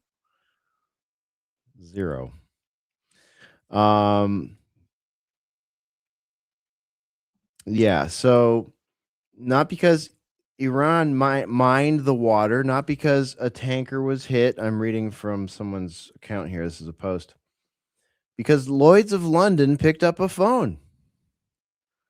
War risk underwriters, and this is very interesting. This is something a lot of people don't think about when it comes to war. But war risk underwriters, aka insurance people, began canceling policies for straight transits hours after Operation Epic Fury launched. The Financial Times confirmed premiums surging 50%. Baseline war risks start at 0.25% of hull value. Okay. So if you are a company that owns one of these tankers, that's where your baseline risk starts, right? So if you drive a crappy car, you just want you don't want the full comprehensive. It's kind of like that, right? Your baseline risk. For $100 million tanker that is $250,000 per voyage at peak escalation rates, 1 million per transit, vessels linked to American or Israeli interests are becoming uninsurable entirely. No price, no policy, no passage. So you can see how the powers that should not be are able to actually assist Iran in closing the Strait of Hormuz. Am I overselling that, you guys, or is that kind of the vibe you're getting too? Oh, that tracks 100%. Yeah. So that movie, The International, Clive Owen deals with this sort of stuff. The banking cartels and propped up wars and funding wars like this. One of the things in the Epstein files wasn't it that the Rothschilds were emailing about how we funded Hitler. No, we're doing both sides. I think that popped up, which is relevant to this. I mean, but Lloyd's and big banks and international funds. I mean, at some point, like the money with funding our military, is it even? It's like Matthew McConaughey says in that movie. It's all just numbers. It's just nothing, right? I think they have no accountability in the Army for lost anything. There's just like they just gave up trying to account for it. I think the U.S. Marine Corps is the only one that has that keeps track of spending. Shouts out to the Devil Dogs there. Yeah, absolutely, man. I kind of saw some of that firsthand where it was like the accounting. It's not so much the accounting; it's more the disposal requirements and like red tape process. Like getting rid of old stuff is a huge thing. It's a ball of wax. I don't even want to. It's a genie. I don't want to let out of the bottle tonight. But yeah, dude, I saw some crazy stuff. Like I experienced some crazy stuff to do with like that process. It's insane. I wouldn't wish it on anybody. Because just for context, I was in charge of like over 50 laptops and 24 servers that were deployed all over the place. And that is chaotic, I got to tell you. And doing the security package on all of those, getting them all accredited, putting them in operational zones. It's insane. It's absolutely insane. Like, I was actually, just by virtue of piles of red tape, set up to be a patsy for poor processes, poorly managed processes within the government acquisition, usage, reporting, and then disposal program and protocol. I'll put it that way. Ridiculous. Ridiculous.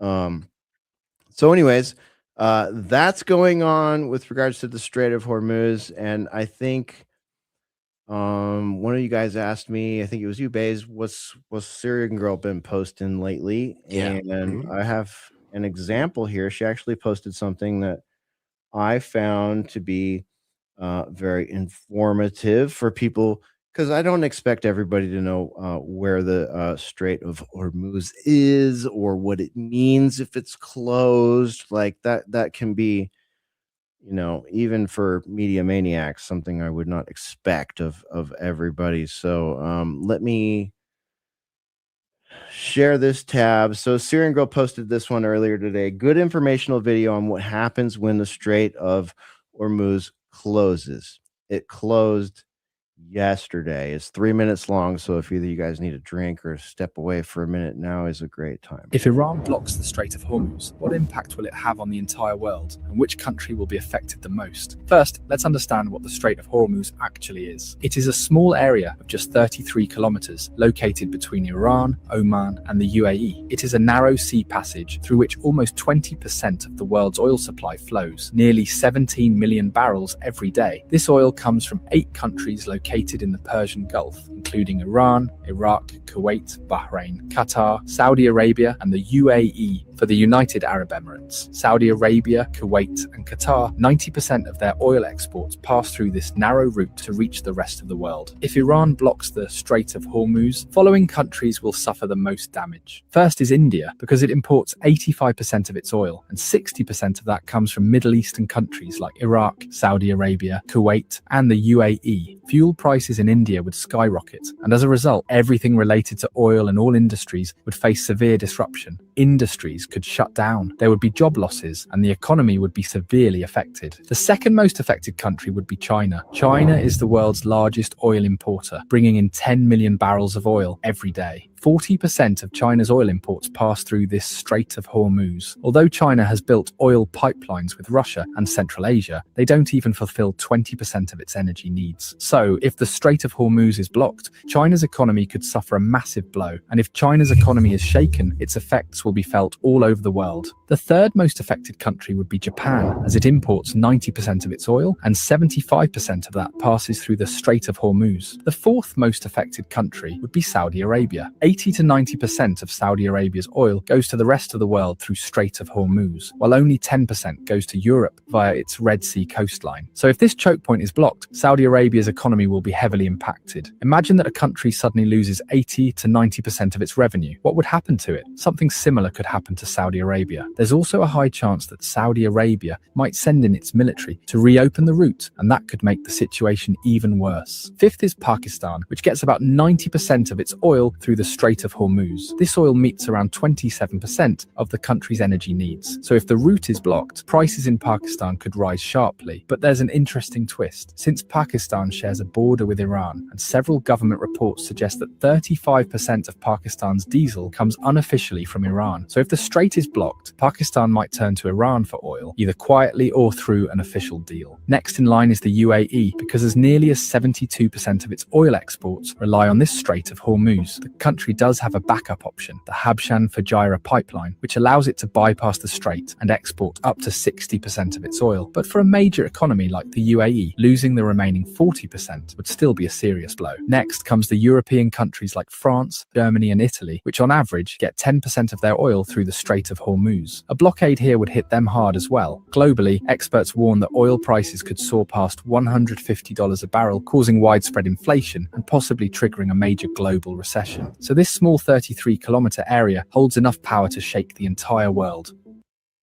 So some of our listeners are even predicting larger numbers than the ones predicted there.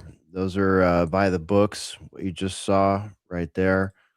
Um, and I don't ignore our audience when I see some of those crazy numbers going all the way up to like $250 a barrel. I mean, imagine what that does to your groceries. Imagine what that does to don't even imagine what it does to your gasoline at the pump. We saw what it does. We know what it does. We had that during 2020 and 2021, right? Imagine what it does to the stock prices of the people who are invested in that. Yeah. Yeah, good for them. Oil markets, futures markets, rare earths, all these things. And lo and behold, there's all these people that are so much smarter than you and I who have already like placed their bets, essentially legally placed their bets, who may or may not have prior information that they're working with here, who may or may not have just read the tea leaves when we invaded Venezuela and abducted their fucking president and then paraded him through the streets of Manhattan like he was some sort of prize for the people of the United States. Excuse They're me? called I didn't know I needed that. I just wanted a fucking tuna sandwich that was less than $20. they're called prediction markets now. It's not placing bets anymore, Hesher. It's completely different. Yeah. Not even it's not gambling, it's not No. betting. It's predicting. It's predicting events and putting a little money in it, and if you're right, you make some money. I mean, it has nothing to do with gambling. I mean, what a dangerous situation that is, because in this case, you're predicting something that's going to happen. Who's to say you don't just go then make it happen? Huh. Neat. Yeah, it's all coincidence that all your politicians and all your military industrial complex ghouls and all your international banking ghouls are making a mint while your $20 sandwich rises to a $30 sandwich with the added fucking danger of potential gladio psychopaths or natural psychopaths shooting up the place that you're buying your $30 tuna sandwich at. It's ridiculous. Okay, so we got that. We covered the Strait of Hormuz. I think I'm done with this topic, you guys. I'll go to Ruckus and Bazed here. Any and I've got more stuff. I've got video of a hypersonic missile landing. So, if you guys want to see that, or if you have any links to your own you want me to play, I'm not necessarily trying to get, move you on, but that was my set of links, my little timeline and anthology of what's happened over the last 3 days there. Pshaw, World War III. Ain't nobody got time for that. Screw that. Right? Nobody got time for that. I got a bomber phone over here, motherfucker. I'm guessing we're going to be talking a little bit more about it as things progress. So let's, I guess, not shoot all our loads up front.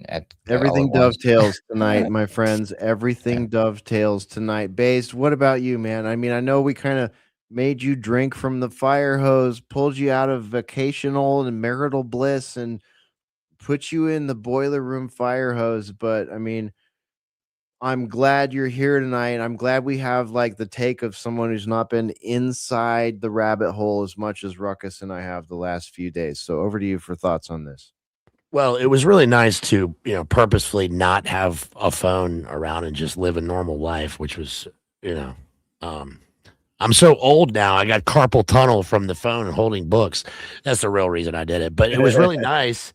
And, I think that we probably all need to do more of that. All my ortho bro friends, a lot of them are off phones right now because of Lent. And it's like they're going to come back and it's going to be a lot of things happened. Yeah, how about that timing? It's also, this is all happening, shouts out to some of our friends out there. This is also happening during Ramadan, dude. This is right. Like pretty insane timing. Well, I think that, I don't know. The thing that I appreciate with all this stuff, and I kind of, you guys are really good at this, is that when the big global events really pop off and we have, actual war happening, it's nice to not overreact and to just live your normal life and to not let it change how you are with your family and your friends, because at the end of the day, we just got to keep living. And I did see some clips of Tucker Carlson talking to Huckabee about this stuff, and That was interesting, wasn't it? yeah, very interesting, telling him how nobody here wants this, and he's like, well, they're going to want it, after we do it. On another note, with the finance stuff, I'll just say that I have a couple of friends who are in finance, big in finance, and for the last few weeks, or I think about a month, we've been talking about how they were noticing like buildup of military forces over there. It was pretty obvious, and they just assumed that it was going to be war. One of my friends said, as soon as the Olympics are over, these things are going to start up. And he was absolutely right. And people are really making a killing off of this stuff. One of my friends just did some contract for a military contractor who makes the is it the L, whatever the anti-missile system is on the aircraft carriers. And he basically doesn't do anything. They come, they give him a lot of money. He moves it to somewhere else and makes a commission off of it. And he's like, I mean, that's it. Everybody else, is struggling for their ham sandwiches or whatever. But that's what these people do. War is a racket, as we've heard. So hopefully this won't precipitate. We won't go global totally with this stuff. And bye Epstein file noticing, I guess. Well, we're not going to just stand by and leave it at that, but yeah, it does kind of feel that way. It's also the blood moon weekend. Is it John Hagee? I Blood moons of Israel. John finally Hagee. remembered. I was like, this one's got me on edge, Hesher. Did you guys? There's numerology and stuff in this one. It's because it's 33, of course, 33, right? But then the maximum, because there's totality. There's a maximum. The maximum takes place at 11:33 universal time. There's all sorts of fun stuff with this one. So, but yeah, I'm waiting for the Hagee interpretation. The Zionists be like, this is a sign. This is it. Bring out the red heifer. We need to make $1 million by Tuesday to save Ukraine. Everybody's investing in oil. They should be investing in red heifers. Hey, I'm hedging on red heifers. I got my red heifer hedge going, man. It's now is about the that time. Gold and silver up, huh? Oh man. Dude, don't even get me started on the markets. Like, go watch Gerald Celente. Gerald Celente's got you on the markets right now. He's fucking on it. Absolutely. Okay, so so we're gonna move into this next part here. We kind of kicked our unprovoked war of aggression against Iran at the behest of Israel segment through the show here. And as we move into this sort of second wave of the show, I would like to pause and give a big shout out to No Moss, the grindcore band from Washington, D.C. What's up, No Moss? Saw you guys out here in Austin the other night. And my goodness, melted that place. Absolutely melted my face and that place. And also we're there supporting, the right causes. They were there. I believe they closed the show. I believe their vocalist closed the show by saying, F the IDF, F the police, F ICE, and free Palestine. And I was like, all right, these are kindred spirits in that sense. So, No Moss, check them out if you like grindcore. If you don't like grindcore, go pick something else stupid. Okay, so let's talk Epstein for a minute here, boys. Can I give a quick shout out? Yeah, totally.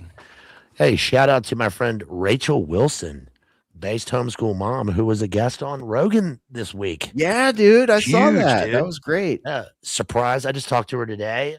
She's was very happy with it. She got people were positive about it. She's great. Please buy her book. Buy my book too. Runes. It's called Runes. Buy it on Amazon. But her book is called The Occult Roots of Feminism. She was on Rogan, and her husband, of course, Andrew, was on there. But it's really awesome to see a good friend that, like 6 years ago, we were just like hanging. We just met in a J stream. And now she's, got I mean, they're doing very well, so good for her. God bless. Yeah, I love seeing that, man. Congrats to them. And thanks. I mean, I guess maybe this is the first time I've said it, but thanks to the Joe Rogan experience for letting some of us in this circle, sort of the long-term podcaster and professional bootstrap podcaster onto the program. There's been a number of those over the last year or so. As many critiques as I have of that show, I am starting to see people I recognize and appreciate on there now and again. And They didn't I just have do- us. Yeah, right. Yeah, seriously. Or if we're not big enough, bring Jay on. I mean, how long have we been trying to get Jay Dyer on Joe Rogan? I mean, geez, that's like a crime against the internet that hasn't happened yet. Yeah. Hesher making Kalshi bets on red heifers. You know it, man. You know I it. think one did appear there recently, didn't it? Oh They yeah, had a red heifer. dude, anything you can think of, you can find over there for sure. It was just a woman trying to take over someone's house and she had a sunburn. That's not funny. I'm sorry, that was stupid.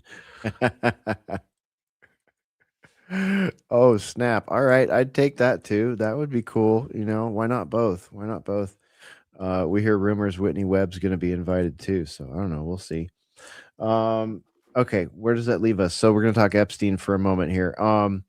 So this is kind of like where I was before the ballistic missiles started flying and all of that stuff. This is pretty much where I was on Friday night when I was trying to decide. Ruckus knows he was hanging out with Spore and I that day, and we struggled with whether or not we were going to go live on Friday night. And let me go ahead and expand this one before I put it on screen. This is from one of those ubiquitous blue check mark boosted accounts. It says Representative Comer says Bill, referring to Clinton, flew on Epstein's jet 27 times. Epstein visited the White House 17 times, and Hillary deferred to him over a dozen times in her deposition. So this is kind of like where my head was basically before we decided to hold off on the show on Friday. Of course, we've just covered everything that has sort of overshadowed this, but let me just play a little bit of this for you guys. This is out of dreaded Israeli Fox News. Here you go. Mr. Chairman, good morning. Thank you, Mr. Chairman. Explain to us specifically what you need to hear from President Clinton today. What do you want to know? Well, I think everyone's seen there are a lot of photos that have been released by the Department of Justice as well as the Epstein estate. There are a lot of email correspondence that included President Clinton. We know President Clinton had, and Secretary Clinton confirmed this yesterday, Jeffrey Epstein was in the White House 17 times while Bill Clinton was president. We know that Bill Clinton flew on Jeffrey Epstein's plane at least 27 times. So those are questions that we're going to ask. Everything that most media outlets have reported with respect to pictures and correspondence between Epstein, Maxwell, and Bill Clinton, these are all questions that we're going to ask today. Yesterday, you both told me that you were planning on asking about an email that Howard Lutnick sent to Jeffrey Epstein, I presume about a Hillary Clinton fundraiser. I think that was the one. He's worth asking about. Is he not worth asking him to talk about what he might know?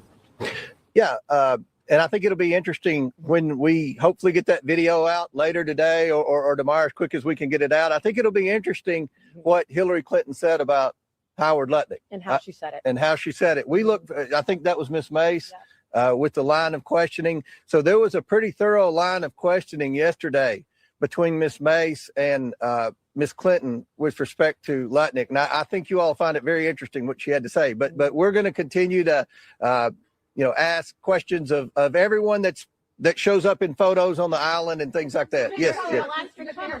I will be asking. Why not just have a public hearing then? Thank you, Mr. Chair. Obviously, we heard from Secretary. Right? How Bazed, that's a really good question. And I just have to ask, how convenient is it that they bring Hillary Clinton in and they depose her under oath?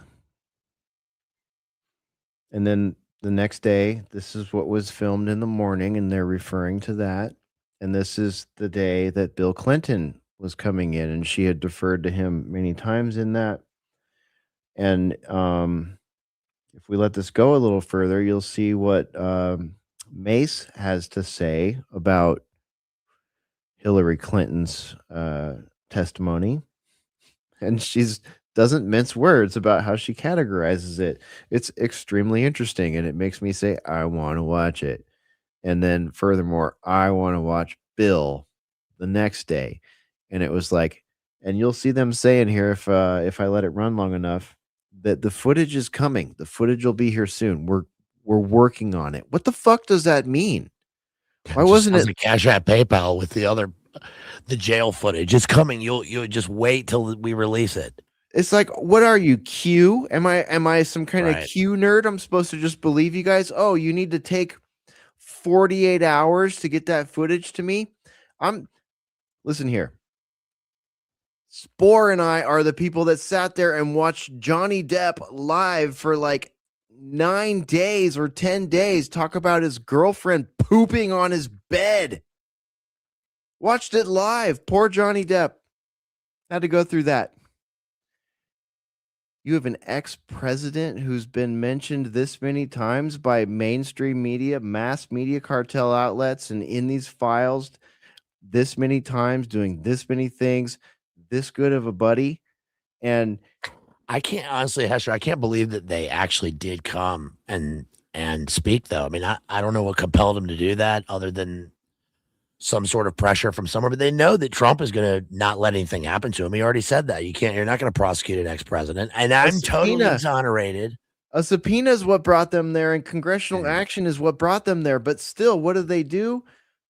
They're there. It happens. And before 48 hours, we are at war with Iran. That's insane, dude. It's literally that is literally the plot of Wag the Dog. I mean, that's which was a movie that was made about Clinton and Lewinsky, which is funny.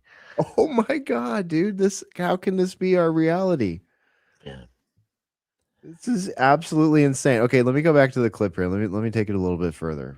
This is just like unbelievable.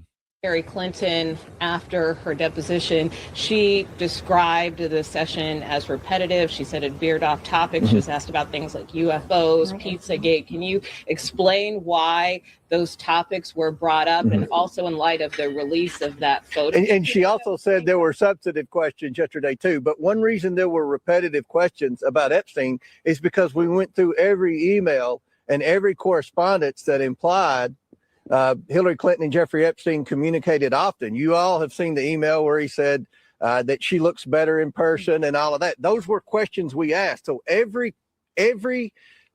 item of evidence that would suggest Hillary Clinton and Jeffrey Epstein had a close relationship, we went and asked about that. So it may have seemed repetitive because there was a lot of documentation that would suggest that she had a relationship with Epstein. So go ahead. Clear, Secretary Clinton actually asked about the NDAA. Sorry. Go ahead.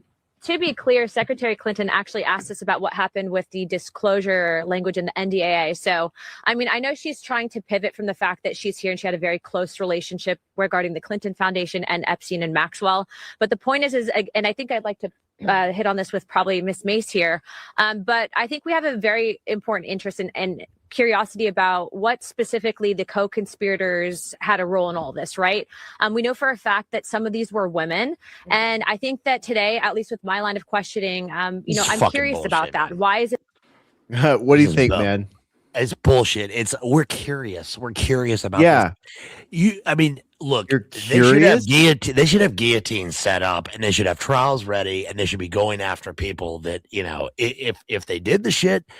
But instead, we're curious about it, and Wexner is laughing his way through his deposition. And this he's got the book, like this guy talks about being possessed by a demonic ghoul. They worship a Sumerian deity or whatever it is. But get to it, and you're not going to get Hillary Clinton on. Look, is that what remember Trump and the where are the files, where are the servers? I guess that's where they went. So that's all gone. And Bill Clinton, you're not going to get him on this shit, dude. All the pictures of Bill Clinton that they put out there are of Bill Clinton standing there with a random like woman next to him. I mean, they gotta, if they were serious about this shit, then it's like the sulfuric acid, the tales of feeding people to sharks, where are bodies, where, go into his forensic shit. This whole thing in the Middle East right now, it's ironic because that's exactly what Epstein was for, is for, facilitating all this type of shit. But they're not serious. They arrest Prince Andrew in the UK and they charge him with, something about state secrets. That's all they got. That's all they will do. Yeah, everybody's compromised. It's all so incredibly corrupt. And Trump, who's the figurehead of all this stuff, is like, are people still interested in this? It's like, bro, even if it's hearsay in the emails, from them talking about you, they did go and see you like dozens of times, including after the conviction on Thanksgiving Day. Like, you guys were associated with each other. Just stop lying. The conviction that ended up with him basically being on work release, the conviction that ended up with him somehow Tier 1 predator. Yeah, the conviction that ended up with him somehow getting, I believe it was Miami correctional and police officers dressed in plain clothes to drive him around 6 days a week and then bring him back like he's in fucking Goodfellas or something for the one night a week he would like sleep in that prison. This guy is an actual evil global, a Bond villain du jour. I mean, this shit is, but like, it's still just emails. It's a bunch of shit. We're never gonna get this again. We got 3 million documents, and there's still nothing's ever gonna happen about this shit. Virginia Giuffre is gone. R.I.P. Poor thing. Ghislaine Maxwell might be gone. Yeah, Hillary Clinton is the chancellor of my university, by the way. And Bill Clinton's an honored guest. They were there all the time.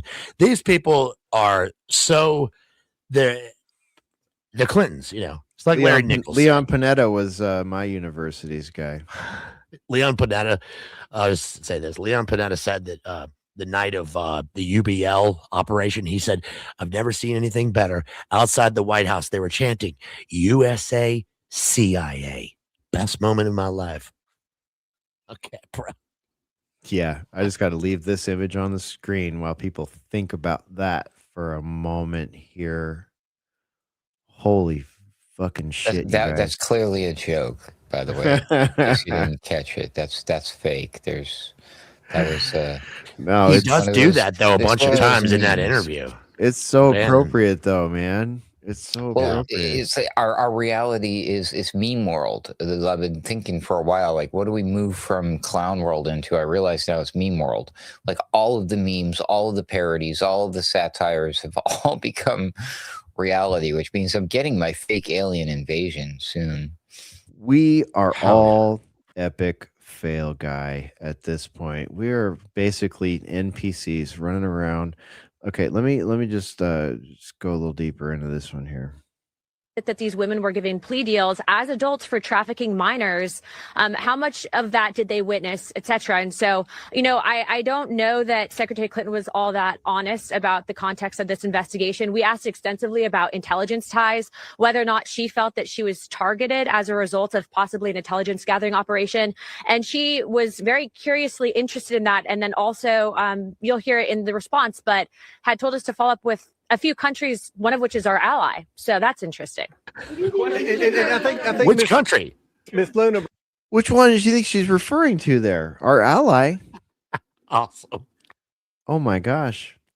Like this, dude, the rhetoric in here is, I mean, you can see why Thursday, when I'm trying to sort all this and like a strike on Iran hasn't happened yet, and I'm watching this, like, I'm basically crafting the whole show around this, and I'm having thoughts like you guys are, and like many of the people in the audience are.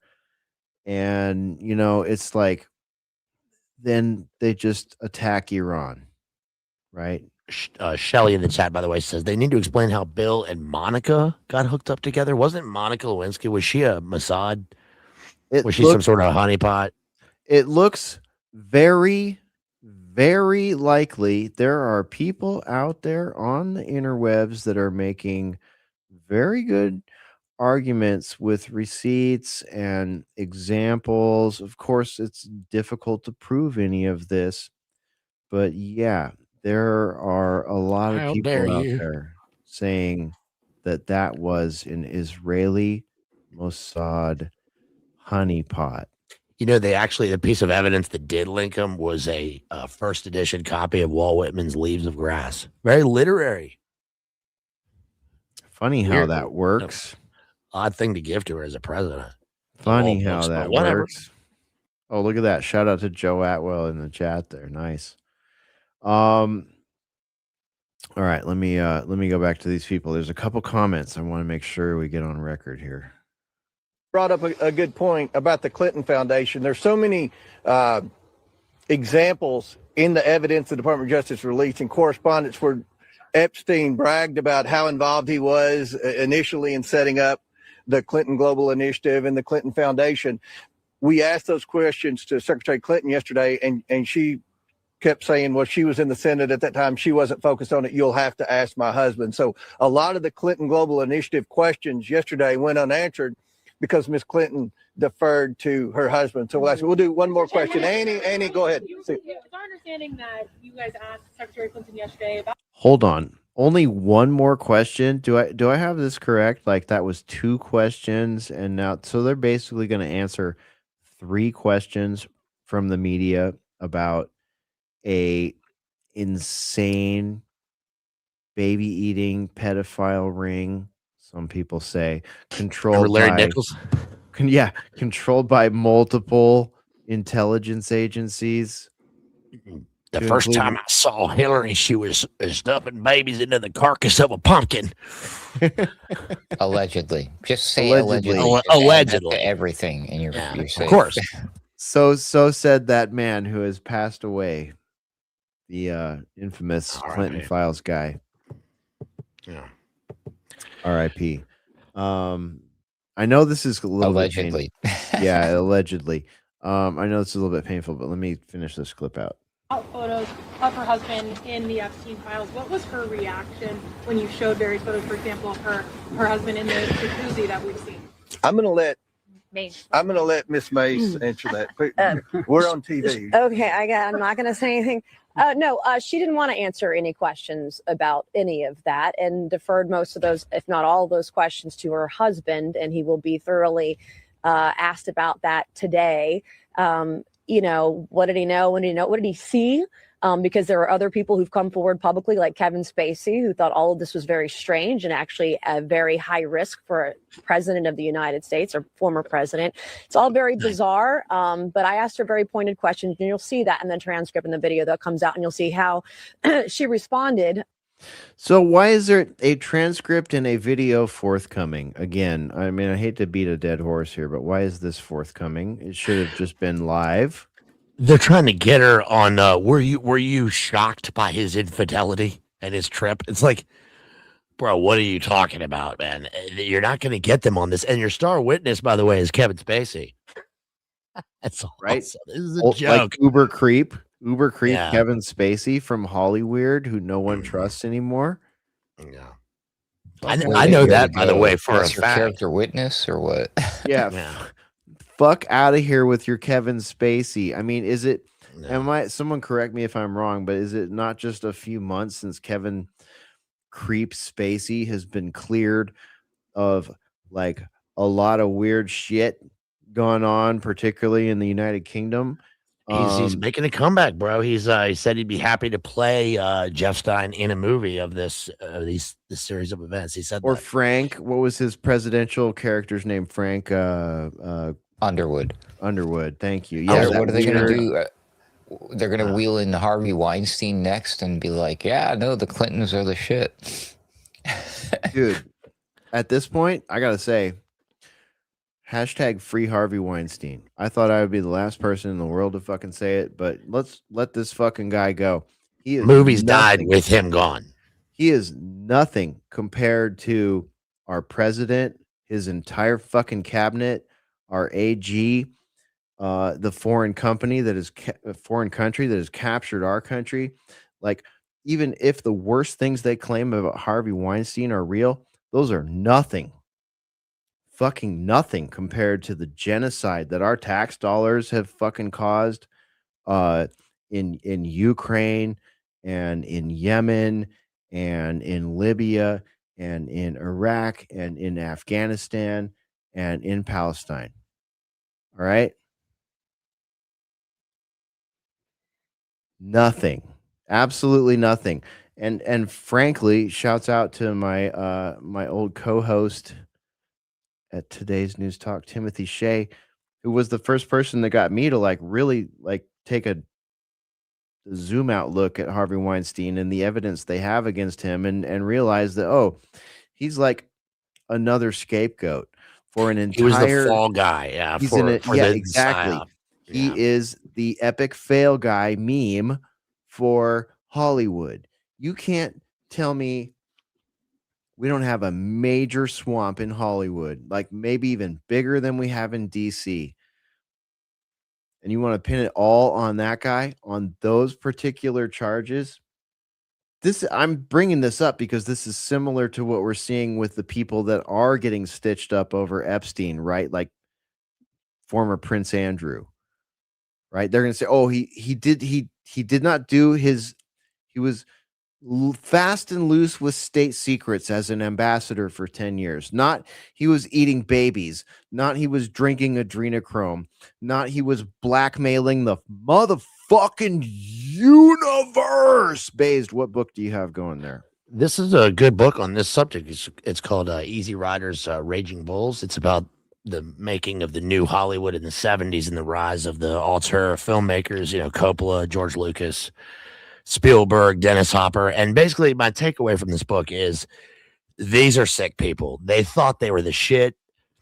These boomers in the 70s thought like they were super cool and they were the new thing and it was revolutionary. They ruined everything. They made great movies, but they're just sick people, even sicker than you thought. They're just, there's nothing to them.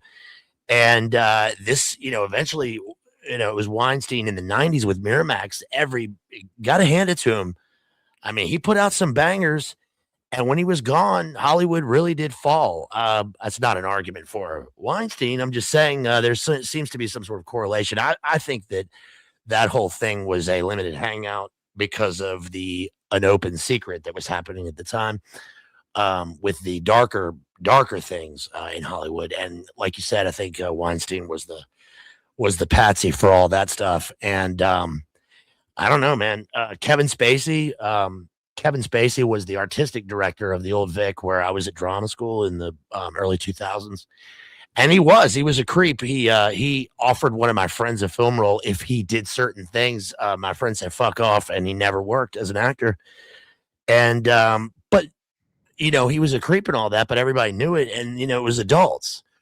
I'm not saying that's okay. I'm just saying the guy is the star witness, and all these people are empty, man. They're just I really think that these elites, they only believe the only thing that means anything to them or affects them is cruelty. Dude, there's no beauty, nothing. So you are the second person who has told me a secondhand story about Kevin Spacey. That is a fact. Both your story and the other person who has told me it, and Spore, who can back me up on this, a secondhand story about Kevin Spacey. Keep in mind, that's secondhand is pretty close, especially if it's coming from someone that you trust. What's going on here? Like, I know two people who know a person who has been propositioned by this guy. And it was well known. I mean, it's well known. Yeah. And those people that we're talking about, those third, fourth, and fifth hand connections to this story, to this topic, would take an entire show to describe and cause me as a, person with journalistic integrity to want to call the people who had told someone else these things, right? So that we could try to verify them.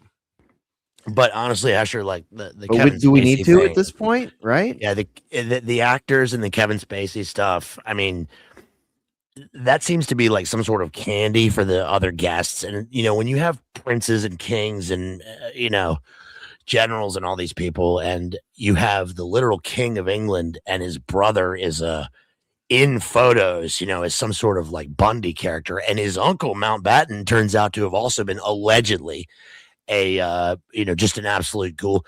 I mean, these are sick people, and they're lucky. I think they're pretty. The monarchy itself in England is I mean, it's on edge, and it's been a tourist driving thing for a long time. They do have actual power, but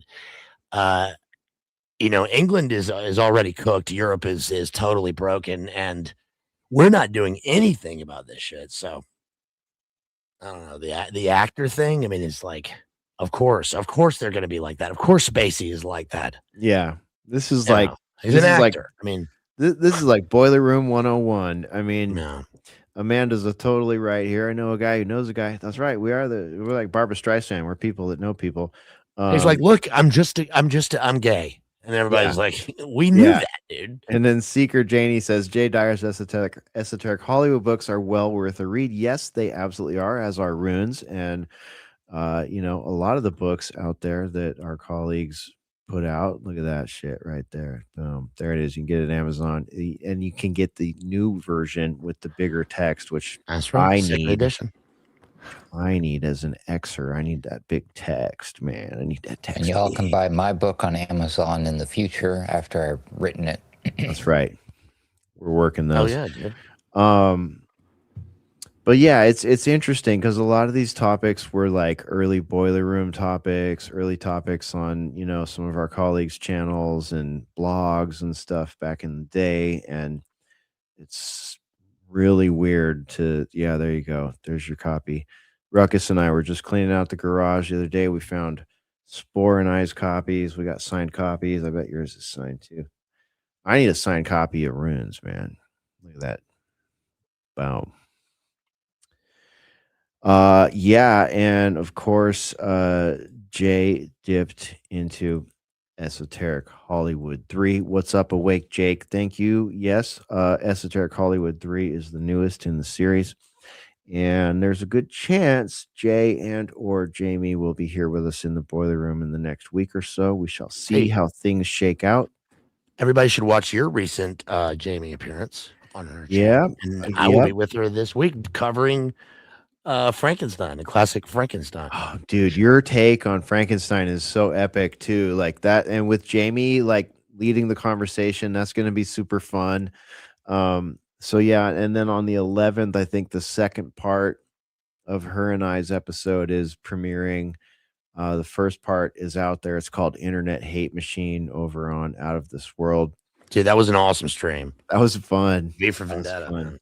I got some constructive criticism and fun comments being like, man, Hesher, I can't believe you didn't know Rule 34. Our friend Cavi from Mystical American Patriot Society said that. And I was like, man, sometimes I can be the biggest creep in the room. And other times I'm the most just like innocent, naive teddy bear in the room. I don't know what to say about it. Or I core dumped it. I learned it late at night, core dumped it, and thought that would not be a good thing to waste synapses on. And then, it comes up later in a podcast like that. Whatever. All right. I need to get you guys back on my channel. Ruckus, I need to get you on. You need to help me do a movie analysis or a book analysis. We need to do something. That would be epic. Sure. Yeah, man. Actually, yeah, okay. I we'll get together. I have a couple ideas. Yeah. Okay, so real quick here, let me just get back on track here and remind you, if you haven't subscribed to whatever feed you're watching this on, whether that's X or Rumble or YouTube, please do that. That helps us. Likes, I'm not really tracking the likes. Let me refresh. Hold on. I'm going to start tracking it right now. What are you guys doing on YouTube? Why are there only 34 likes on YouTube? We have almost 2,000 subscribers. So if you haven't done that over there, please do. And if you haven't gone to Bay's channel yet, Bazed-Lit Analyzer, please do subscribe over there. Thank you. Moving on swiftly. If you don't, we will send this lady after you. See, that's right. Don't make us send Necro H-Dog your way. Okay, let me ask you guys. Do you want to see? No, I'm not going to ask. I'm going to make you see it. We're almost done with this clip. Let's just finish this clip out because this is the cliffhanger on the clip here. This is why on Friday night I was like, okay, where's my edited fucking video and transcript, and why can't I have this live with regards to Hillary? As well, screaming. And we'll close with this. We're going to get the video out as quickly as we can get it uploaded in the sound and everything from yesterday. So this is, for all practical purposes, a public deposition. The American people are going to see it. I've heard C-SPAN's going to air it wire to wire. So everyone's going to see what was asked yesterday. And I think that'll answer a lot of questions, especially with Lutnick and other things like that. Throughout the day, we'll try to send different members out to give you brief updates. We don't want to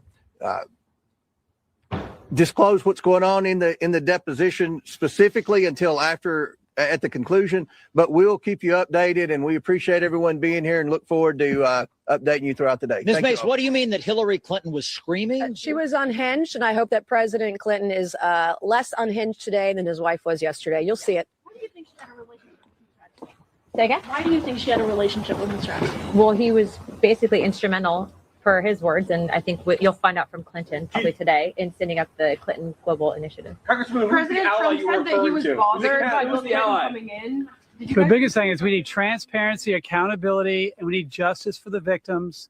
And we need to make sure we find out how can we write laws to prevent human Bro, trafficking you're soft. and prevent people of that evil level infiltrating the highest levels of government. Thank you. Come on, man. Okay, Republicans now heading in. Keep in mind, Democrats are on this committee too, and they're asking. They mentioned the global initiative, but they never asked, like, hey, what's the deal with Haiti? What about your assistant who was caught moving people? What about the warlord of Haiti, Barbecue? Does he have anything to do with this? Barbecue. You're making me hungry. Guy. Yeah, that's the cannibal warlord of Haiti. Yeah. Real. So, I mean, folks, that is where we were Friday evening. Like that clip that you just watched right there is where was the inflection point for Friday. Like, are we going to do a show tonight? I don't know. Like, this is where we're at. And I'm sitting there thinking, well, I want to see this footage of Hillary. I'm disappointed that, it's litigated through Capitol Hill, which is full of political Zionists and suckers and losers and grifters and Mossad agents. But I'm here for it. I got popcorn. I'm ready. I'm waiting for that video. And that was what, Friday night? And then like Saturday morning, I'm thinking, all right, I'm going to get this. On Saturday, I'm like, shit, I'm going to get this Hillary video. I'm going to see her freak out. I'm going to see her walk out. I'm going to see her say, ask Bill. We came, we saw, he died. Right? What does it matter now? I want some of this. And then I wake up, and I also know that I didn't get that live, right? Thursday when I should have, as an American, right? Oh, and Obama said the aliens are real. Is that this one? Yeah. Well, they threw everything at us to try to get us distracted from this, didn't they? And then we all knew. We said last week, the only thing they can throw at us to distract us from this truly is World War motherfucking 3. Where are we at? And Where Robert we at Duvall right now? died. R.I.P. That's important to me. Someone want to count coup right now? I don't. Don't ask me to do it. So here we are, and and it was like then Friday came around. Ruckus and Spore and I, we go out. brunch. We try to pursue life, liberty, and happiness as best as we can. And it's like, all right, we start tossing graphic ideas around. We start thinking about the flow. And then we got a whole bunch of the crap we got to do because we're alternate current radio. And then it comes time to do the show. And I watched that on top of everything that I had already organized, which we haven't even gotten to yet about the whole technocracy aspect of tonight's show. And it was like, no, this is too much. I got to wait till Bill does his thing. I got to wait till this stupidly edited version and transcript of Hillary comes out. I want to at least see what they're going to give to the American public. What do I get She instead? turned it around on him, dude. She was like, they were like, we heard you freaked out. And she was like, well, if we had an open hearing, then you would have known the truth and I wouldn't have to be speaking right here. Right? You're so Machiavellian, dude. It's back to the Spider-Man meme. Everyone pointing at each other. It's their fault. It's their fault. It's their fault. And we're sitting here going, who drank the baby blood? We're sitting here going, who trafficked the fill in the fucking blank? How many underage people? Who did the blackmail? Who benefited from that? What else happened? Who was were there arms trading happening? Was there influence trading happening? All these, it just begs so many questions. But if do you have clone farms? Who's doing the clone farms? Who's collecting all the sputum? Who's trying to make 8 billion babies and send them to motherfucking Mars? Yeah. The Trotcher video. Like, is that a real thing? What's that? Where were the people in it? That's just a movie taken. The amount of questions that are begged by everything right now from the most highest echelons of power, right? Military intelligence, political entities, international banking entities. We're all waiting. We're all waiting. We have crazy. So many questions, yet those people we just showed on Capitol Hill there asked 3 very important questions and told us we would get 2 important videos and transcripts, probably edited, which we would have accepted with our popcorn. And what did we get instead? We got America and Israel have attacked Iran in a preemptive strike. Holy fucking shit.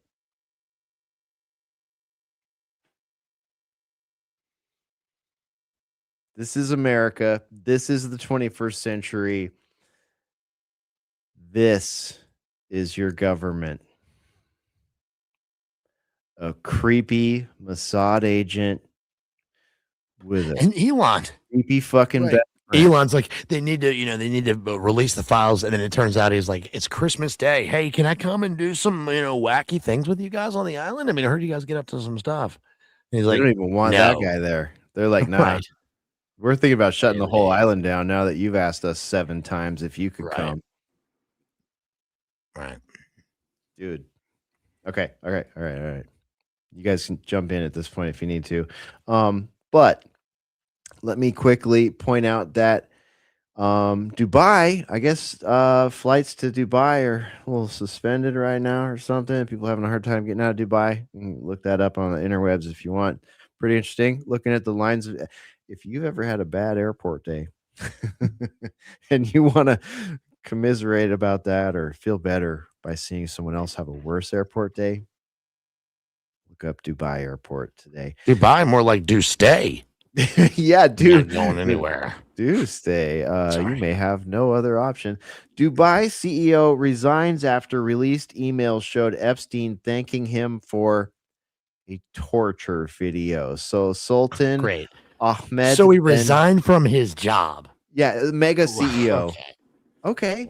Is that the worst that happens to someone like this? Sultan Ahmed bin Sulayem, the CEO of the mega trade and logistics company DP World, has resigned from his position after he was named in documents of Jeffrey Epstein, who referenced who referred to the Dubai businessman as a quote unquote close personal friend. Here's your key facts. I won't take you through all of them unless I have to. DP World announced the move Friday morning, saying Essa Kasim has taken over the role of chairman, blah, blah, blah. Ben Sulayem's name was redacted in some emails in the Epstein files, but Representative Massey named him as the recipient of an email Epstein wrote telling him he, quote unquote, loved the torture video. Jesus. I'm just going to stop by the way, right wait, there. does this guy run a shipping company? Is that one of his things? He this is one of those like uber rich people. Ben shipping? Ben Sulayem, age 71, led DP World to a 18.3 billion in revenue year in 2023, with assets totaling 44.7 billion. He's considered among the top CEOs in the Middle East, if that helps bring any context to where this guy sits in the pecking order. Remember at the end of Taken, when he finally finds his daughter, there's an Epstein character in the mansion who takes him down, and there's an auction. Then he gets on the yacht, and it's this type of guy that is the final boss of the thing. Was he running a shipping company, and what was he shipping? Huh?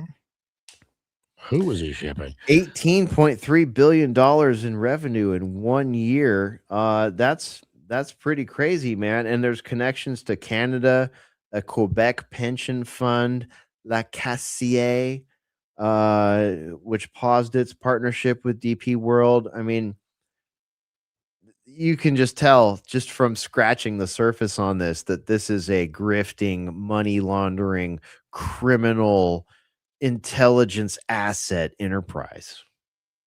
And Thomas Massey just dropped the name, huh? Yeah. So was that before or after Trump labeled this guy like a rhino and he hates America and he's a traitor to this country? Yeah, interesting. Weird. Right? Okay, so there's that. Now, maybe that is just a fluke, right? There's always that one bad apple. There's always that one time, right? Certainly there wouldn't be a litany of these types of things in these files, would there? Well, American Exception says, I somehow missed this story about a U.S. ambassador apparently graping. All right, I'll do the YouTube thing here. Graping and impregnating an 11-year-old Mexican girl. If the algorithm doesn't like it, I'm simply reading stuff that's on your competitors' websites, X. Anyways, carrying on with the quote, the Trump-fronted late imperial shit show is so debauched that a story like this can go largely unnoticed. According to testimonies and emails from Kenneth Turner, an FBI informant, both Richard Marcinko, a former U.S. Navy SEAL commander, and Earl Anthony Wayne, who served as a U.S. ambassador to Mexico between the presidencies of Felipe Calderon and Enrique Peña Nieto, from September 2011 to July 2015, are linked to Epstein's abuse scheme in Mexican territory. How's my Espanol tonight? Dude, Richard Marcinko is one of these guys. That's one of the SEAL founders. Yes, a commander in the Navy SEALs. Turner, who according to Epstein's documents was a former Air Force veteran and assistant defense attaché in the Office of Internal Affairs of the U.S. Department of Justice, sent at least 18 emails to Detective Walter E. Harkins of the New York Police Department. In this exchange, which took place between July 19 and September 10 of 2019, the FBI informant alleges that during a party hosted by Marcinko and Epstein, the Ciudad Juarez in 2014, at a housing unit run by the U.S. consulate, Wayne S.A'd an 11-year-old girl who became pregnant. That's just like, okay, 1-2 examples of so much of this stuff that is in these files. And what we just watched, that 6-minute video or whatever from Mace and Comer and all that, it just scratches the surface of how creepy and fucked up all this stuff is. And what does your country do? What does our country do? They attack unprovoked a sovereign nation thousands of miles away that most people can't find on a map.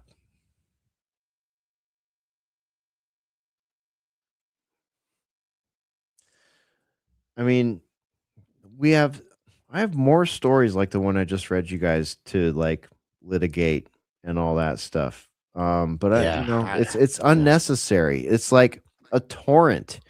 It's too much. And it's like you unleash a torrent of information like this right before you unleash a torrent of ballistic missiles, a torrent of drone strikes, a torrent of propaganda, a torrent of psychological operations, a torrent of potentially Gladio style attacks. There's just no way for the public to absorb all this. The Epstein stuff, man. It's so dark, and it's like we already went through all this, 10 years ago. Everybody who knew anything was already clued into all this stuff. But it's really weird to watch the entire planet get like red pilled on this at once, and just talk about it like in the local news feed and mention these terms. And it's crazy that like Karunka didn't do that, but this did. I guess that led the way for it. But it's so dark, and that to me is the opening stage of the external, brutalization of the world with this war, continuous war everywhere at all times, and war against the stuff. Hey, there's my book link right there.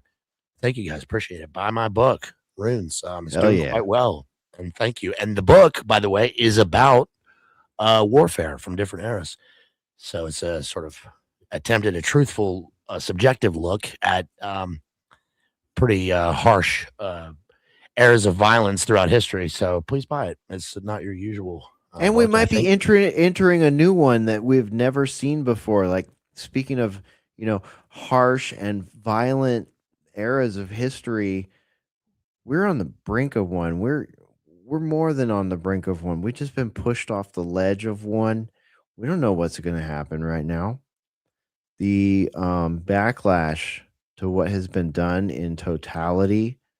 I said on Sunday Wire, Patrick asked who wins, or a savvy listener asked who wins in this war. And Ruckus and I were both kind of on a similar wavelength, and he gave a really great answer to that question. And I followed up and I said, no one wins. The only people that win are the people that authored the PNAC plan. The only people that win, quite frankly, and this will certainly add weight to whatever list I'm already on, are political Zionists. I think that in my opinion, the only answer to all this stuff is that Christianity wins, always wins. It's continuous warfare and lies, and this total fallen world, which is a continuous thing. I really think that people need true grounding. I mean, like, churches have really gone up in numbers, but this stuff really is so dark. And the fact that you can push a button and just kill this guy with 40 people, I get it. War is like literally is a reflection of hell. But then there's people on the other side, and I think that this is, I covered that drone empire global surveillance book, and we're really entering into this kamikaze micro drone era where I think COVID was the war on the self. Everyone is a walking, virus, and I think this is pushing us into something very dark if we're not careful. But on the other hand, what changes in our daily lives? We just have to do the best we can and be generous, I think. I don't know what to say about this, but the news feed is what they call toxic, and I would suggest everybody take some time away from it, like Twitter. I know you guys are on X. but I'm very happy that I got off of it a long time ago. I know you're not, and I'm jealous. Yeah. And by the way, for our X folks out there tonight, by the way, let me go to my X account here and grab the link real quick and repost it. X is a mess right now. It's an absolute mess. We're having a lot of problems with X. I'm posting tonight's feed on my timeline right now. Share this tab. There we go. Let's see. No, we want to share a tab. There we go. Okay, so you can see a sort of weird meta view right there on X. So if you're listening or watching us on X, hey Baze, do me a favor. If you can remember what you just said to lead me into where I just lost my train of thought, repeat it, would you? The very end was that I would suggest everybody take some time away from this stuff, and I'm very happy that I got off Twitter X a couple years ago. Thank you. You know, it's so addictive, like in the gayest way. You know, it's not. And once I was off of it, I was so happy. I didn't.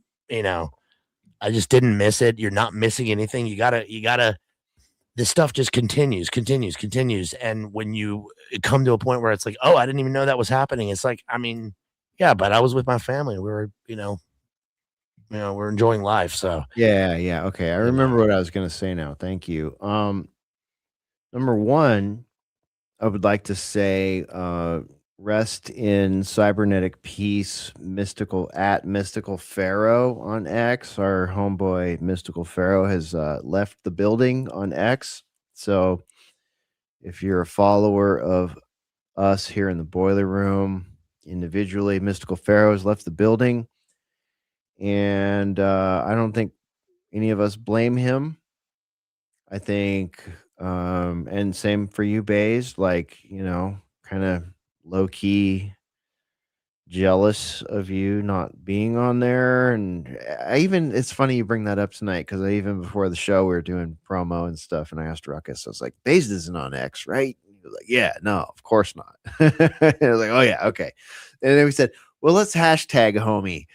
So we hashtagged you tonight on there, and it just made me think, this whole thing has made me think to, like, you know how you going down weird YouTube rabbit holes and stuff.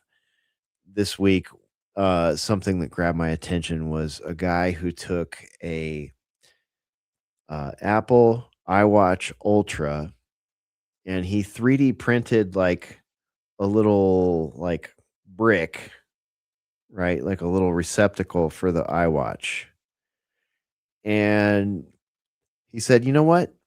I'm tired of the doom scroll. I got to be honest with myself and with my audience. I do too much doom scrolling. And I had this iWatch Ultra, and I don't wear it anymore because my wife got me an actual cool watch. I like to wear this awesome chronograph / tool / jewelry that my wife bought me, right? But I've got this, $1,200 iWatch sitting around. So he just 3D printed this little tiny brick that like accepts it. And he deleted all the apps, all the social media apps. So it's just got like the text app. It's got, the phone thing, which of course on an iWatch is only speakerphone. But basically what he made was this tiny little thing, like smaller than a Razr phone or a flip phone or anything, that you could check your email on, that you can get your text messages on, and that you can have speakerphone conversations on. And he says, this is my phone now, right? And it's this tiny little thing. And I was like, wow, that's impressive. Like that's kind of an impressive gray line that you've set yourself up with there. Look at that. Or you could go straight jewelry. Yeah, fuck the iWatch. Just go get yourself some gold. Your wife will get you some gold. Yeah, you know that shit's gonna be Moni right now. Mm-hmm. Also, Mm-hmm. Yeah, but no, I know what you're saying, and I was reminiscing about the old days of having a Nokia, and it was so simple. I mean, texting is great and everything, but the smartphone is also is fine. But I really get a lot out of talking to people on the phone and not trying not to text anymore. we do that. You and I do that, man. Like I Yeah, always enjoy the fact, and I don't know that about you, but I can say for myself, I'm not like a. I'm one of those Gen Xers that has fallen into the I'm not a phone conversation guy that much, and don't knock on my door without texting me first. Like I fall into those categories, but at the same time, like people that I treasure like you guys, it's like I want to be on a voice call with you. Like yeah. for example, Spore and I told Ruckus a story today that I've been dying to tell him for like 4 days, but I've been waiting until we were face to face so that we could, have all of the storytelling aspects attached to it. And, maybe he'll back me up on this, but hopefully it was worth saving. No, you should have texted me so that I could take screenshots and use it for blackmail material against you in the future. Nobody wants to talk on the phone. We got to that point, where it's so easier. But if you make the effort, I really dig that. I really love talking to people and on the phone. Like I remember my mom talking to her friends on the phone in the 90s, and I'm like, this is what she was doing. It's like when you have a best friend and you text each other, and because he's your real life best friend, the text back from him is like, all right. They don't text at all. They don't know how to. Your friendship is real in real Yeah. life. Right.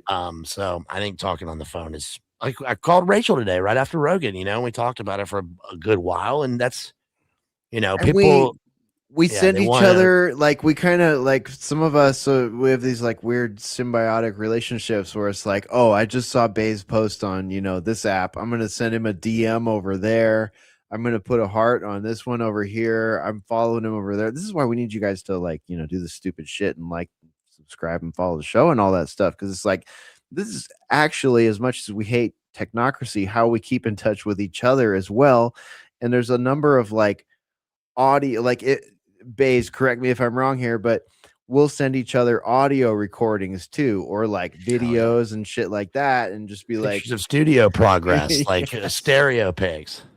Yep, stereo pics, or like you're great at just being in a random place and seeing a random thing and like having a memory and like doing the like voice doodle on the phone and like send me something that that you're saying into your phone, and it's like, okay, cool. It's like we may not have time to have a phone call right now, but we have all these tools, and fucking A, we're gonna use them.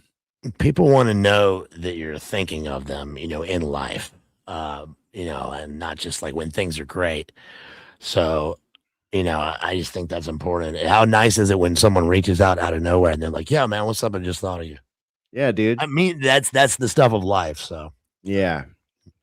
And I'm afraid that's something that's fleeting. I'm afraid it's something that's ephemeral. I'm afraid it's something that millennials will hopefully carry on, and I don't know if Zoomers will carry on. That kind of thing. All right. Let's see here. Okay, so let's talk about the US government versus AI. Ruckus, you did a great job of like giving us the elevator speech on this. Oh my gosh, do we have a feline here? Look at who is this? What's this? Is it boy or girl? that's the podcast.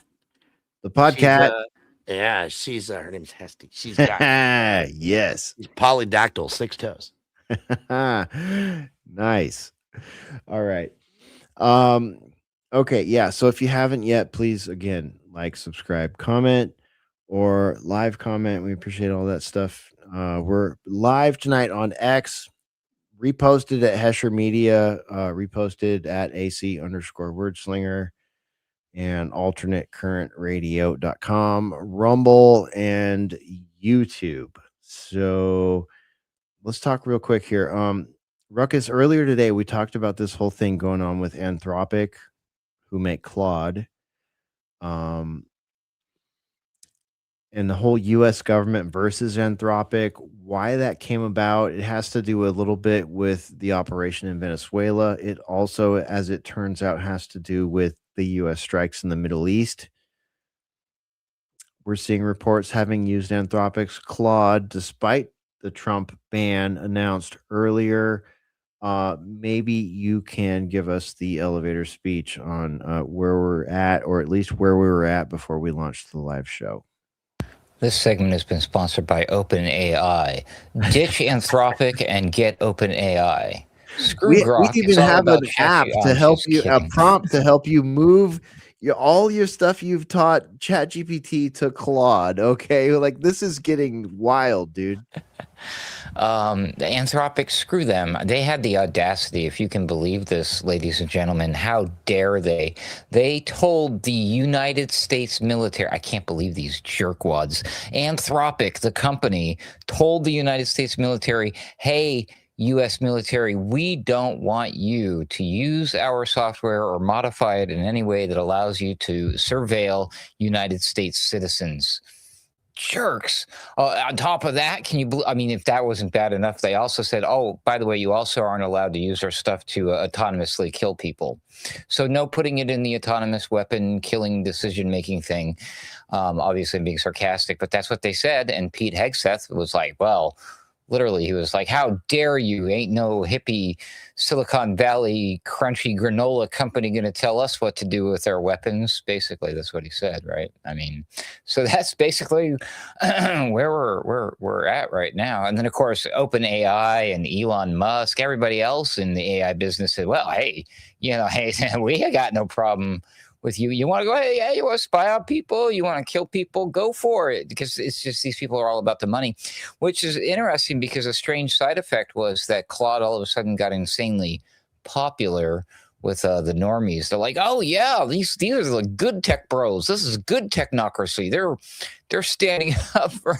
I'm like, dude, you guys are falling for a trap, obviously.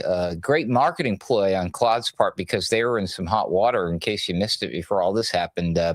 This is the one that was in trouble because all the whistleblowers were coming out and saying this and that, including, of course, we've heard now that, they're keen to like blackmail and threaten to kill people and do all sorts of insane stuff. And, of course, when they're doing the war game exercises, they opt, what is it, like 9 out of 10 times or something insane like that. Don't quote me on that. To just go ahead with nuclear war, so whatever. But yeah, so I think a lot of this was a publicity stunt because Claude was hurting. Claude was in trouble. And, if you've messed with AI, Claude's pretty sharp. Claude does some good stuff. There's a reason the military wants to and or has used Claude and quite possibly even used them in this most recent discombobulating campaign in Iran or whatever Trump calls it. Yeah. So out of stockmarket.news on X, they report breaking. The U.S. just used Anthropic's Claude AI to bomb Iran, the same AI tool the president banned from government use hours earlier. Here's what happened and why no one is talking about the real story. On Friday, Trump went on Truth Social and torched Anthropic, calling them left-wing nut jobs, and ordered every federal agency to cut ties immediately. The Pentagon labeled them a supply chain risk, quote unquote, a supply chain risk, a designation reserved for the enemies of the state. For example, China and Russia. The reason Anthropic refused to let the military use its AI for two things, which Ruckus just outlined there: mass surveillance of American citizens and fully autonomous weapons with no human pulling the trigger. The Pentagon said, remove the guardrails or we invoke the Defense Production Act. Anthropic CEO walked into the Pentagon, looked at the Secretary of Defense, and said, no. I would have said, fuck you. No. Anyways, then less than 24 hours later, Trump launched Operation Epic Fury. Massive airstrikes on Iran, nuclear sites, on military bases. Iran's supreme leader Khamenei was killed and 200 plus dead in the first wave. And the AI powering the mission? Anthropic's Claude. How interesting is that? The tool they just banned. Here's the part that should terrify you. Claude is the only frontier AI model running on the Pentagon's classified networks, aka the SIPR net, I assume. There is no replacement ready. The 6-month phase out window tells you everything. So now we live in a world where the US government publicly blacklists an AI company for refusing to build autonomous kill systems, then uses that same company's AI to execute one of the largest military strikes in decades. Meanwhile, Elon Musk posted that Anthropic, quote, hates Western civilization, end quote. His chatbot, Grok, is next in line for Pentagon classified access. Connect the dots. This is a TLDR, but I'm almost done. The Wall Street Journal's editorial board said it plainly, quote unquote, China wins. Because every AI company watching this now understands the message. Play ball with the Pentagon on any terms or get crushed.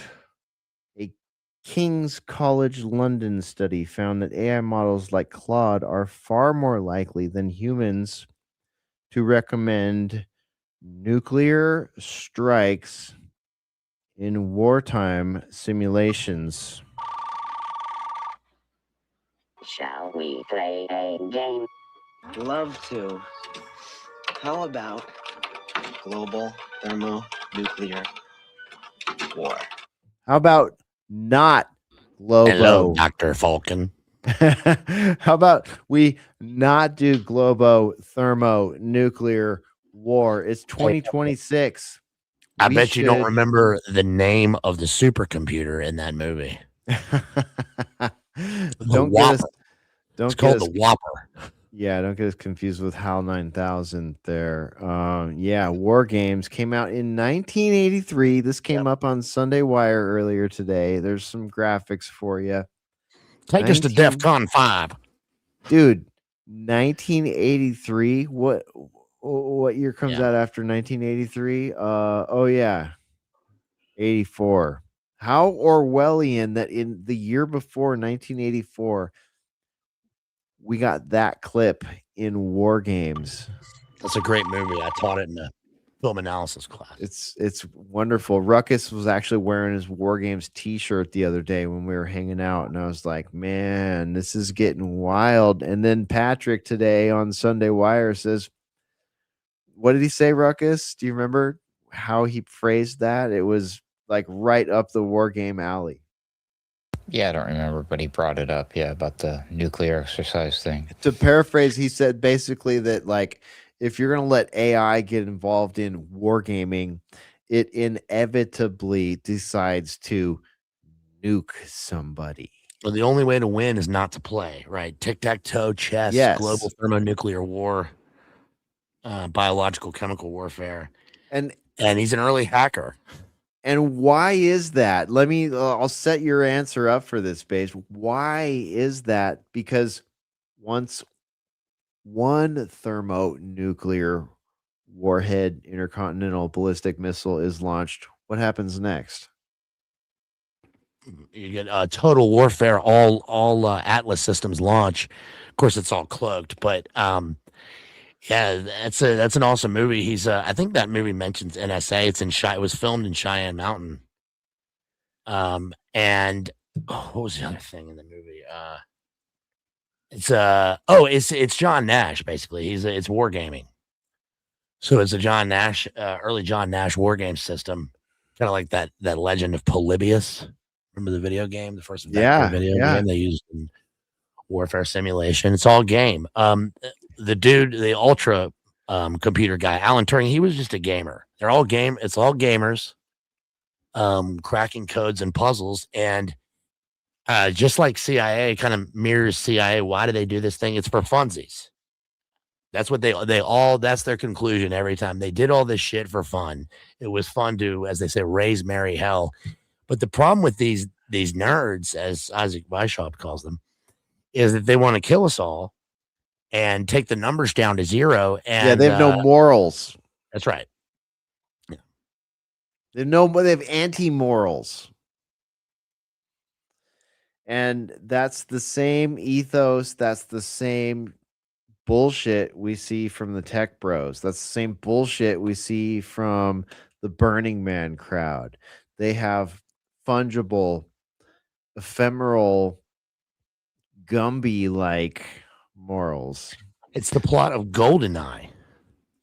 Dude, Jay had a stream up about Bond villains, and I haven't got to watch it yet, but I loved the thumbnail for it because it was like Epstein and Trump and Ghislaine and some of these other creatures, some of these other swamp creatures. Robert Maxwell. Thank you. Yeah.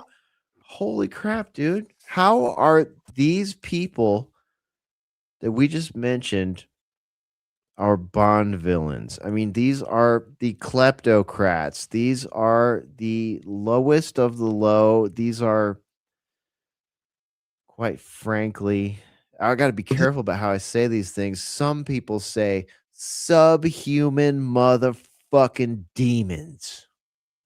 This is what happens. This is what happens when you raise your high IQ level to like this godlike status, and there's no virtue, there's no, there's no goodness. High IQ is good as you can be a villain or a good guy, but it's worse than the Bond movies. I mean, Ian Fleming was part of this system. Les Chiffre is apparently based on people like Aleister Crowley, but that's old. The Crowleyan people now are just like that's the boomer guy. shit. That's MI5 Beatles boomer shit. Yeah, and these tech bros, every time it's like that documentary about Enron. When there's nothing will satisfy them, they go on these retreats, and then they end up doing extreme shit. Then they ride motorcycles because they want to be like regular humans, and then they do that Ronald Bernard type of stuff. And I absolutely believe it. They're going on, the DMT trips, the micro dosing because look at Elon when he was in the Oval Office that time with Trump, and he's totally tweaking. And it's like, I mean, the richest guy in the world, he's he's on some ketamine or some whatever it is, but this dude, like, microdose, just a microdose, bro. What means anything to these people, right? What drives them? Like, I mean, that's a really good question. What actually drives these people? What drives someone? Like, imagine, like, if you're out there accepting $20 tuna sandwiches like we are, imagine, like, if it's not you, it's someone they're grabbing that Powerball, they're grabbing them scratchers. They are like, I want to be the person that can go buy a Rolex and then go buy a Tesla and have that be my afternoon this day and not worry. Like, I wish I could pay my alimony or get my daughter some new shoes. Right. Like, if I could just pay all these fucking licenses and fees and then go have a good time, like, that's not what these people are. These people, no, they're like, I don't feel anything. So I started, I was cutting myself to feel something. Right. And then I needed a new cuisine. That's fresh movies about that, Lots of beef jerky, right? Code words with my friends about beef jerky and golden juice and all this creepy shit. Like, dude, you're a normal person. You aspire to something like we're just describing, or I'm just describing. I get it. Been there. But we are not playing the same sport as some of the people we're talking about. We are not playing the same sport as technocrats like Larry Ellison, like Sam Altman, like Elon Musk, who are deeply, deeply contracted and deeply tied to the horrors that we are seeing right now. Ruckus, what do you got there? A book I've never read. I was curious if Baze has ever heard of this one, but regardless, the title is the I don't want to sound like the church lady, but it's beginning to look a lot like Satan's World, right? But the book, it's written by Paul Anderson, allegedly, if this is to be believed as an image there. Could it be Satan? Yeah, exactly. Well, Ruckus I think it's relevant you bring that up because we're in Lent. And that's one of the, not to preach, I'm just a dude, but that's what happens in Lent. Christ goes into the wilderness and Satan comes to him and says, you can have all the princes and, all the kingdoms of the world just bow down. And these people are like, hell yeah. I want to live forever. What would it be like if I, jumped off a waterfall and with a knife and killed my granddad? I want to feel something. Yeah. Yeah, I think that's what Epstein was. Odd Man Out has been, he's had this I think he's had a couple of these conversations, but this was a really good one right here. I recommend it. You can find it on the website, alternatecurrentradio.com, the Odd Man Out podcast. Demons in the Machine, Sorcery in Silicon Valley. These tech bros, really, some of them, this is what they're messing around with. Like, you look at some of these technological things that they're messing around with, and it's like runes and spells and symbols and glyphs and all sorts of, runes. Yeah, we hardly understand most of the technology that we're using on it. Holy crap, when I stop to think about it, I'm like, tell me this isn't magic. This isn't some alien stuff. It's really weird sometimes. And I'm just like, what's really going on here? You never know. Dude, maybe. Could it be did you guys here in the room or any of you out there in the chat notice today on particularly X, Tim Dillon going completely viral for his rant about how the tech bros want to resurrect and are currently in conversations with a Sumerian. We're worshiping the Sumerian demon. Your Aunt Kathy needs to get used to it. All right. That's what's it. Look, a guy wants to enjoy himself eating a human leg in the street. And if you can't take that, you're not going to make it. As a Morbid Angel fan, as a Deicide fan, as like all these death metal bands who like wrote their entire ethos around H.P. Lovecraft and the Elder Gods and all that, like you would think I would be excited about this, but somehow no, I have to throw it in the same bucket as Baal and the Red Heifer and all this bullshit. It's just like, could we just get some anime movies about this and some heavy metal albums about this instead of like geopolitics about this? Like, what the fuck are we doing here? This is the 21st century, my friend. And you can fuck right off with this Baal bullshit, this Red Heifer bullshit, and this war over those things bullshit. Like Pete Hegseth, what the fuck, man? All these Zio creeps hanging out have corrupted our government to the point where it's just like, do I have to make a fucking comedy podcast about what is going on here for it to resonate? Because I need the laughs. I'm literally on the gallows here. You need them. I know you need them out there, but it's like at 50. Can we not like just pump the motherfucking brakes for a second and say, what happened to JFK? What was this act of 1871? What the fuck is with the birth certificates? What happened over here on this strange numerological date, 9/11 of this particular year? Like, what's going on with all the, I think it was Fleety or can't remember who in the Discord that said like every president we've had my entire fucking life has been like a humiliation ritual. If we have never had more proof of that being the case than right now, I don't know what to tell you, man. It's game over. Is this AI? Are you trying to fuck with me with AI here? No, this is a real photograph, folks. Yeah, that's the real deal. Allegedly. Sorry. Allegedly, this is the real deal. They take pictures with people. Like, we get it, but that's not the only one. And I'm just, I don't, it's like, and I'm just over here trying to figure out, is Jeffrey Epstein even a real person? Whatever. And is he still alive or is he dead? Good question. Yeah. Fuck, man.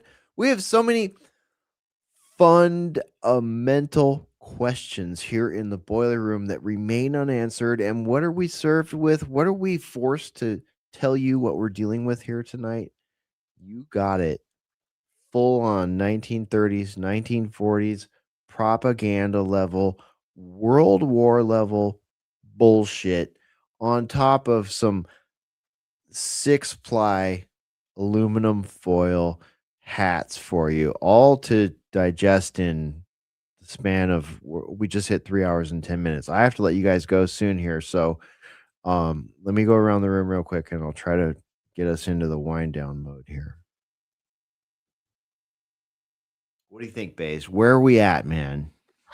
I don't know. I mean, the world wars are, I don't know what kind of balkanized, techno war we're going into. I think of it more like Network will end up with Network or the new Alien TV show, corporate Blade Runner zones or whatever it was looking like, we'll have the Autonomous 1984. zones. Yeah, like we'll have the 1984 split with the 3 zones, and Rubio will run this region. I guess we're going to go to Cuba next. That's what they want. But I don't know. I mean, ultimately, I think that the next election, if that matters, will be for the globalist form of stability or the new neocon thing for stability. It'll be Newsom or Rubio, and they'll just be the old thing is the new thing.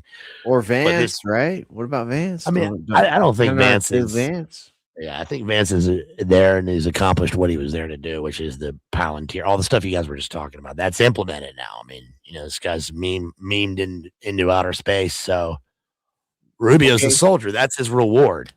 That's what about Hegseth, man? Let me read you what he had to say about this whole Anthropic thing. This is what, and let me just read you his silver check mark. Okay, I'm simply a lowly blue check mark who is way lowlier than other blue check marks, right, Ruckus? But this is what at silver check mark and official icon. I don't even know what that icon is. At Sec War, Secretary of War Pete Hegseth said this week, Anthropic delivered a masterclass in arrogance and betrayal, as well as a textbook case of how not to do business with the United States government or the Pentagon. Our position has never wavered and will never waver. The Department of War must have full, unrestricted access to Anthropic's models for every caps lock lawful purpose in defense of the republic. Interesting that he would refer to our country as a republic, as a agent of many would God say. thinks he's fucking Cato or something in ancient Rome, right? Yeah, this is like Shakespearean here, dude. Coming from a guy who's an agent of a foreign country, some would say. Instead, Anthropic at Anthropic AI and its CEO Dario A. Mondoi have chosen duplicity, cloaked in the sanctimonious rhetoric of quote unquote effective altruism. They've attempted to strong arm the United States military into submission. I'm going to stop right there because I cannot continue this spewing of propaganda from Secretary of War. Hesher, is this like this is the Trump era of the emotional tweet, right? And the fact is, like, if you don't like what the company's doing, then you don't they take bids traditionally and they do this type of shit that I know we're not there anymore, TLDR. but fucking too long didn't read Pete Hegseth. Jesus fucking Christ. Like I only made it like a third of the way through that. He Cliff's notes, he threatens the company with various rules for foreign countries, disallowing them to interact with other businesses here in the United States, like basically threatens to cancel them. Imagine that. The secretary, what used to have been called the Secretary of Defense, now the Secretary of War, who is involved in just starting a war, has threatened an American company and said, hey, we're going to treat you like you're a foreign adversary if you don't let us use your technology to spy on Americans and to do autonomous Skynet death drones. Are you fucking kidding me? Like, this is where we're at right now.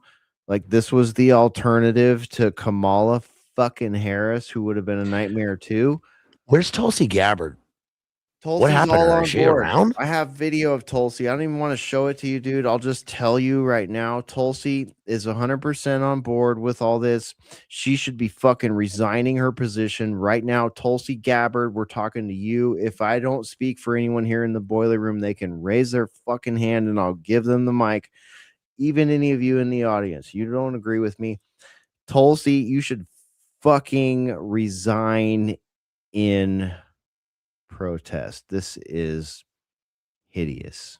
No, she's Are they lost. investigating her or something? Did they have something on her? What was the? No, she's doing White House propaganda. She's doing CIA and Mossad propaganda. She is lost to us as any sort of perceived national treasure. She is no more. She's gone. That's pretty much her right there. She's fucking Cruella DeVille, and she can take a flying FUC, you know what, through a DON. How do you spell donut?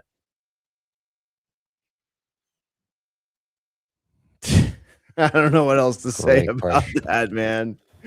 Fuck you and the horse you rode in on, Tulsi. You lied to all of us. You grifted. I mean, you know, yeah, and you're just a fucking flea on the balls of the Trump administration at this point. Okay. Leave some room for RFK Jr., would you? Oh yeah, RFK. Oh, don't There's get gonna me. be some executions from atrazine. Good Lord. Don't threaten me with a good time, Ruckus. I got They did clips. heroin off a toilet seat. I even have AI slop. I have RFK AI slop. Don't threaten me with a good time. He's got an action figure. All right, never mind. Yeah, exactly. You've seen it. So okay, there's Hegseth on this Anthropic thing. The US government just declared war on the company that builds Claude. I'm just gonna post that one on the show page. You folks can check You it gotta out. declare yourself. war on like freaking everything, right? Right? Everything all at once, all out chaos. This is I think there's a great hardcore band called Full Blown Chaos. This is full blown They fucking declared chaos. a war on fraud during the State of the Union address, I think, or something like that. Oh, right. War on yeah. fatness. Yeah. Dude, don't even RFK, you're lucky I don't have the fucking bandwidth for you right now. So okay, never fear. I gotta say, you know, to sort of like kind of get to the wrap up point on this one, never fear, everybody. If you're upset about Claude, if you're upset about Anthropic, it'll be okay. If you like tech bros feeding AI information to kill brown people in countries you can't find on a map, Sam Altman has you covered. Sam Altman says tonight we reached an agreement with the Department of War to deploy our models in their classified network. In all of our interactions, the DOW, that's going to take some getting used to for me. The Department of War displayed a deep respect for safety and a desire to partner to achieve the best possible outcome. I'm going to stop Altman right there. Safety. And just quote James Lee, who reposted this. James Lee, independent journalist, said, "Not shocking that the dude who allegedly raped his sister and had a whistleblower unalived, allegedly, would be down to allow AI to kill humans. Say it ain't so. I'm just telling you what I see in my doom scroll." Someone asked Grok, what's going on? Very visibility limited. This post may violate X's rules and hateful content. So Grok was disallowed from answering that question. There's your receipt if you need it. So where does that leave us? Well, the US government basically said, make the killer robot thing. And Are we gonna get body mods? dude. Like, is there going to be anything cool? I want to be able to walk through a wall and like, you know, Oh, thermal vision. you're punching way above our weight here. I thought I was gonna have to talk to you about the fake Jim Carrey or Oh yeah. the gastral sleeve, Oh. Kelly Osbourne. Like I thought I was gonna have to like Mm. reply with some of that stuff. So again, you're threatening Those me are with good too. threatening me with a really good time. Shelly, MAGA is so cheered up by the war. Please don't remind me. Please don't remind me. God, those accounts.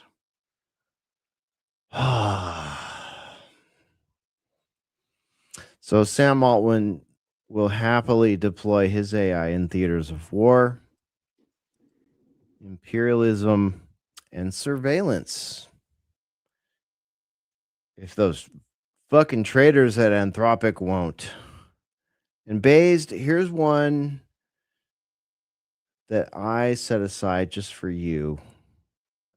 Because when we met in the green room tonight, you came in and said, "Hey, what about Ellison, man? Are we going to talk about Ellison and how him and his son are buying up all the media?" I'm going to, like, if we were at poker right now, Based, I don't know poker very well. I need Randy J to back me up in poker, but I do know enough to know that this is the part where I would raise the ante and I'd show you something from, let's see, who's this from? This is from the Dre dossier. I believe it's a TikTok account. But man, and we'll get to the whole like, you know, Ellison's own the media thing in a moment here, and then I'll let you guys go. But I really got to show you this. This is pretty good research. Maybe somebody can fact check this, verify it, find us, you know, all the relevant links, or go to the original poster, the OP. Perhaps she has receipted her work. Nonetheless, I thought it was pretty interesting because this is something I've brought up about how Oracle functions and how Larry Ellison functions because I've worked with them before. They buy stuff up. They buy stuff that they find useful. Larry Ellison is one of the primary donors At to the time I'm recording this video. Israel. Just throw that out there. But here, check this out. Let me know what you guys think. This is interesting. Some of the new technologies that Oracle has purchased recently. Israel has just struck Iran, and the United States is almost certainly right behind them. I need you to focus, okay? Because today, the same day that those missiles hit, Oracle has quietly announced that the US government has just authorized it to run generative AI on federal government data.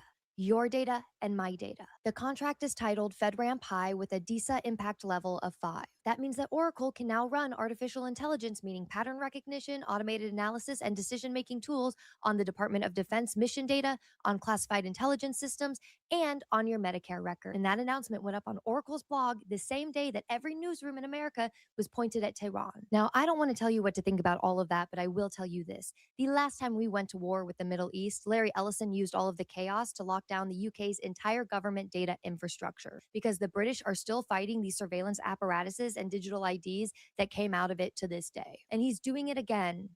Except this time he's after us. Before you write this off as Israel's idea and is dragging the US into it, remember who funds Netanyahu's entire military. Larry Ellison does. Remember who controls Israel's entire war data infrastructure.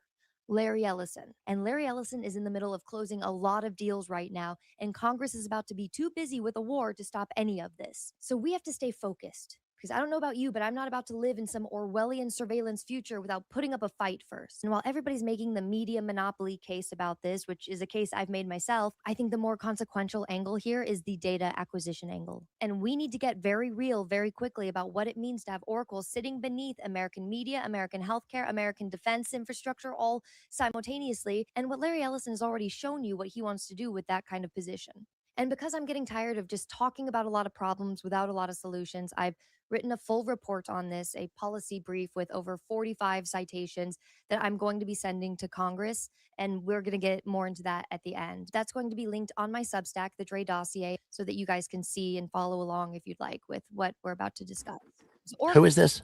That many people think about in their day-to-day lives.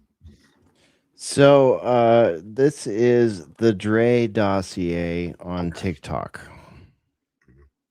Okay. You know, We it need to doesn't fight. make something Yeah. that you as an individual can buy. Oracle is an enterprise cloud company, and it builds and operates the underlying systems that institutions run on. It's what this freaking war is running on. So that's anything from databases to cloud storage to software infrastructure. So if you've ever logged into a corporate HR system at some large organization and ever wondered who built this thing, which I don't know why any sane person would have that thought, but there's a reasonable chance that Oracle built it.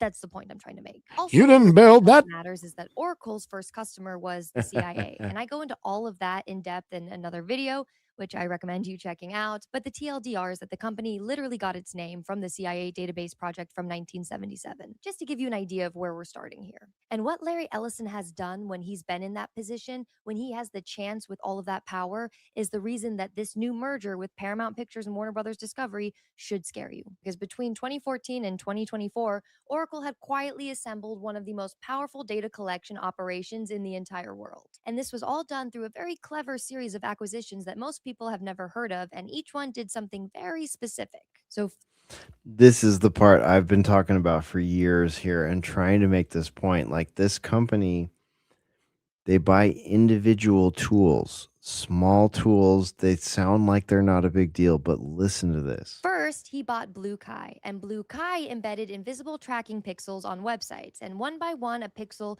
with a transparent image that you could not see would appear on your screen when you entered certain websites. So when you loaded one of those pages and one of those pixels had popped up, your browser would ping Blue Kai's servers, and it would transmit your IP address, your device information, your browser type, all of that, and set it with a tracking cookie that you could not delete. And Blue Kai was on websites like Amazon, ESPN, Forbes, the New York Times, MSN, and it was estimated to be tracking over 1% of all web traffic in the world. Then Oracle bought Datalogix. Datalogix connected what Blue Kai was collecting about your online behavior with what you did offline. So your in-store purchases, your loyalty cards, any of your credit card transactions, all of that. So now Oracle was starting to build this chain where it knew not just what websites you visited, but it knew what you bought afterward, where you went afterward, who you saw afterward. And then Oracle acquired the company Add This. You've probably seen Add This without even knowing it. It's those little share this on Facebook, tweet this buttons that are basically on every website everywhere. And Add This was on over 15 million websites, reaching 1.9 billion unique users a month.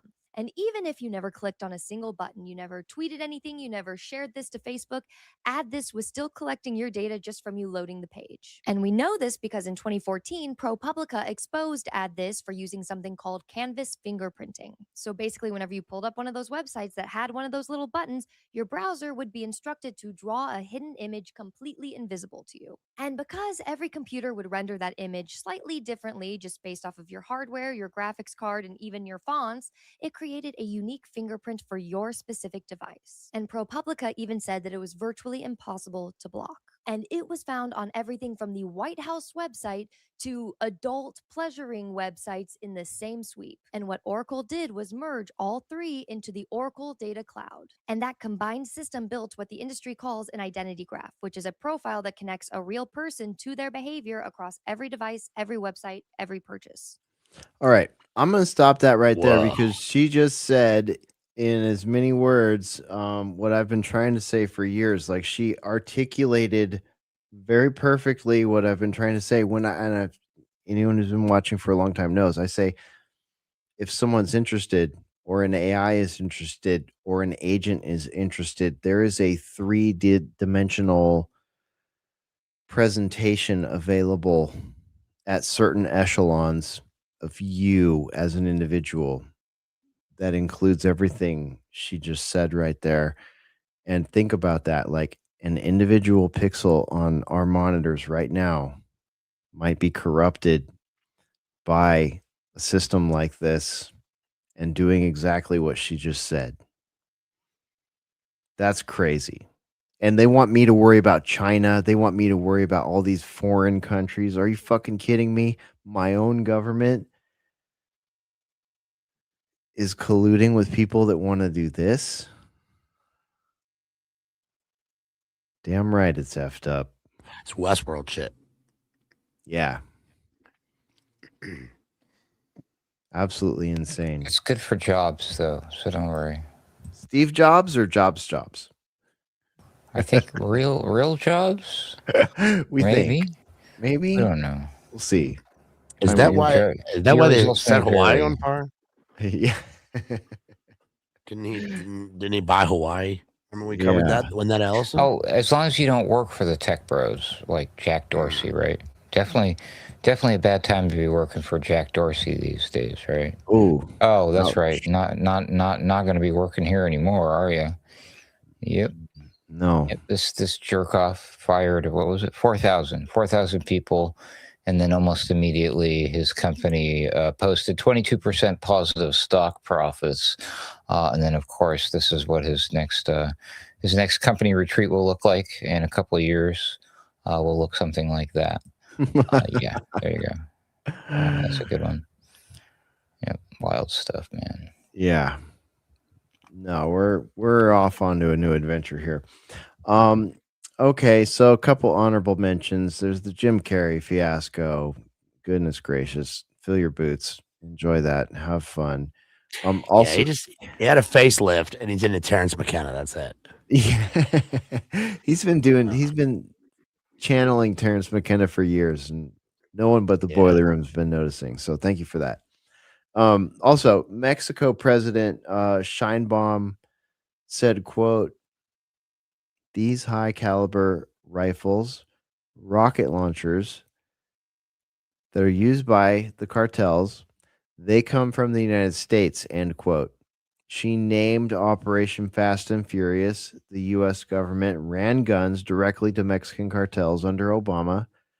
That was pointed out in mass media cartel by Mexico President Scheinbaum there, who I find to be a very dubious character, but nonetheless, the fact that came into the public conversation, I got many lulls out of Bazed. I mean, they didn't make him in Mexico. Yeah, that's right. It's a freaking AR-15 from we've seen Springfield. Sicario. We know exactly where it was produced. Yeah, check out Sicario. Check out our streams about Sicario, Hell or High Water. I mean, that's the plot of that movie is right now. What's happening right now is crazy. Oh, It's yeah. the exact plot. It's crazy, dude, how relevant Sicario is right now. Especially, and for anyone that missed episode 583 of the Sunday Wire, go back and check that out. Go to Alternate Current Radio. We'll first go and shit on that like button. We appreciate that. But then go and thanks, Ruckus. Go back and check out last week's Sunday Wire, because we had Patrick Henningsen broadcasting and participating at Anarchapulco, and he was in Ciudad Juarez or something like that. And he woke up to cartel violence that next day, and we had him on the show. So check out Sicario. Think about everything going on right now. Look in particular at the main character in that movie and ask yourself, how far removed is this from reality? And how would this apply to Iran? How would this apply to Syria? How would this maybe have applied to Venezuela? A lot of art imitating life, imitating art, imitating life, imitating art, imitating life. Very imitating meta. Art. Yeah. You get the idea. Very, very meta. We're so far down the meta rabbit hole here. My goodness. Okay. Based. Saved rounds. Final thoughts. Over to you. Yeah, man. Good to see you guys tonight. I've got a big stack of books next to me. I went down to I was in New Orleans, went to a great bookstore down there. In the French Quarter. It was right when Shia LaBeouf had just been in his fight. By the way, if we're gonna talk about Hollywood, is Shia LaBeouf like the only real guy left? Yeah, dude. All the movies suck. F1 should win Best Picture this year. It's the only normal movie with a happy ending, and it's like it doesn't have any of the shit, and it's got a good soundtrack. None of the other shit really matters. I saw Wuthering Heights, the new movie, and it's quick review. It's hey, it's not AI, but it's just demented and Still feels doesn't get the sloppy. book. So yeah. I mean, it's a guy like licking a lot. I'm like, okay, man. That's it. They want to do something brave, and it just didn't work. I will be on with Jamie this week. We'll be covering Frankenstein, as I mentioned. And I will be back with a Wuthering Heights review and a bunch of other stuff. Hey, please come by my channel, Bazed-Lit Analyzer, and buy my book, Runes. I hope everybody has a good Lent, and I'm still on vacation. So, yeah, that's it. All right. Hey, man, you live the life and do it up, man. Enjoy it. And hopefully we will have these opportunities in perpetuity moving forward. Bazed-Lit Analyzer channel. Thanks for being here tonight, man. Peace. All right. There he goes.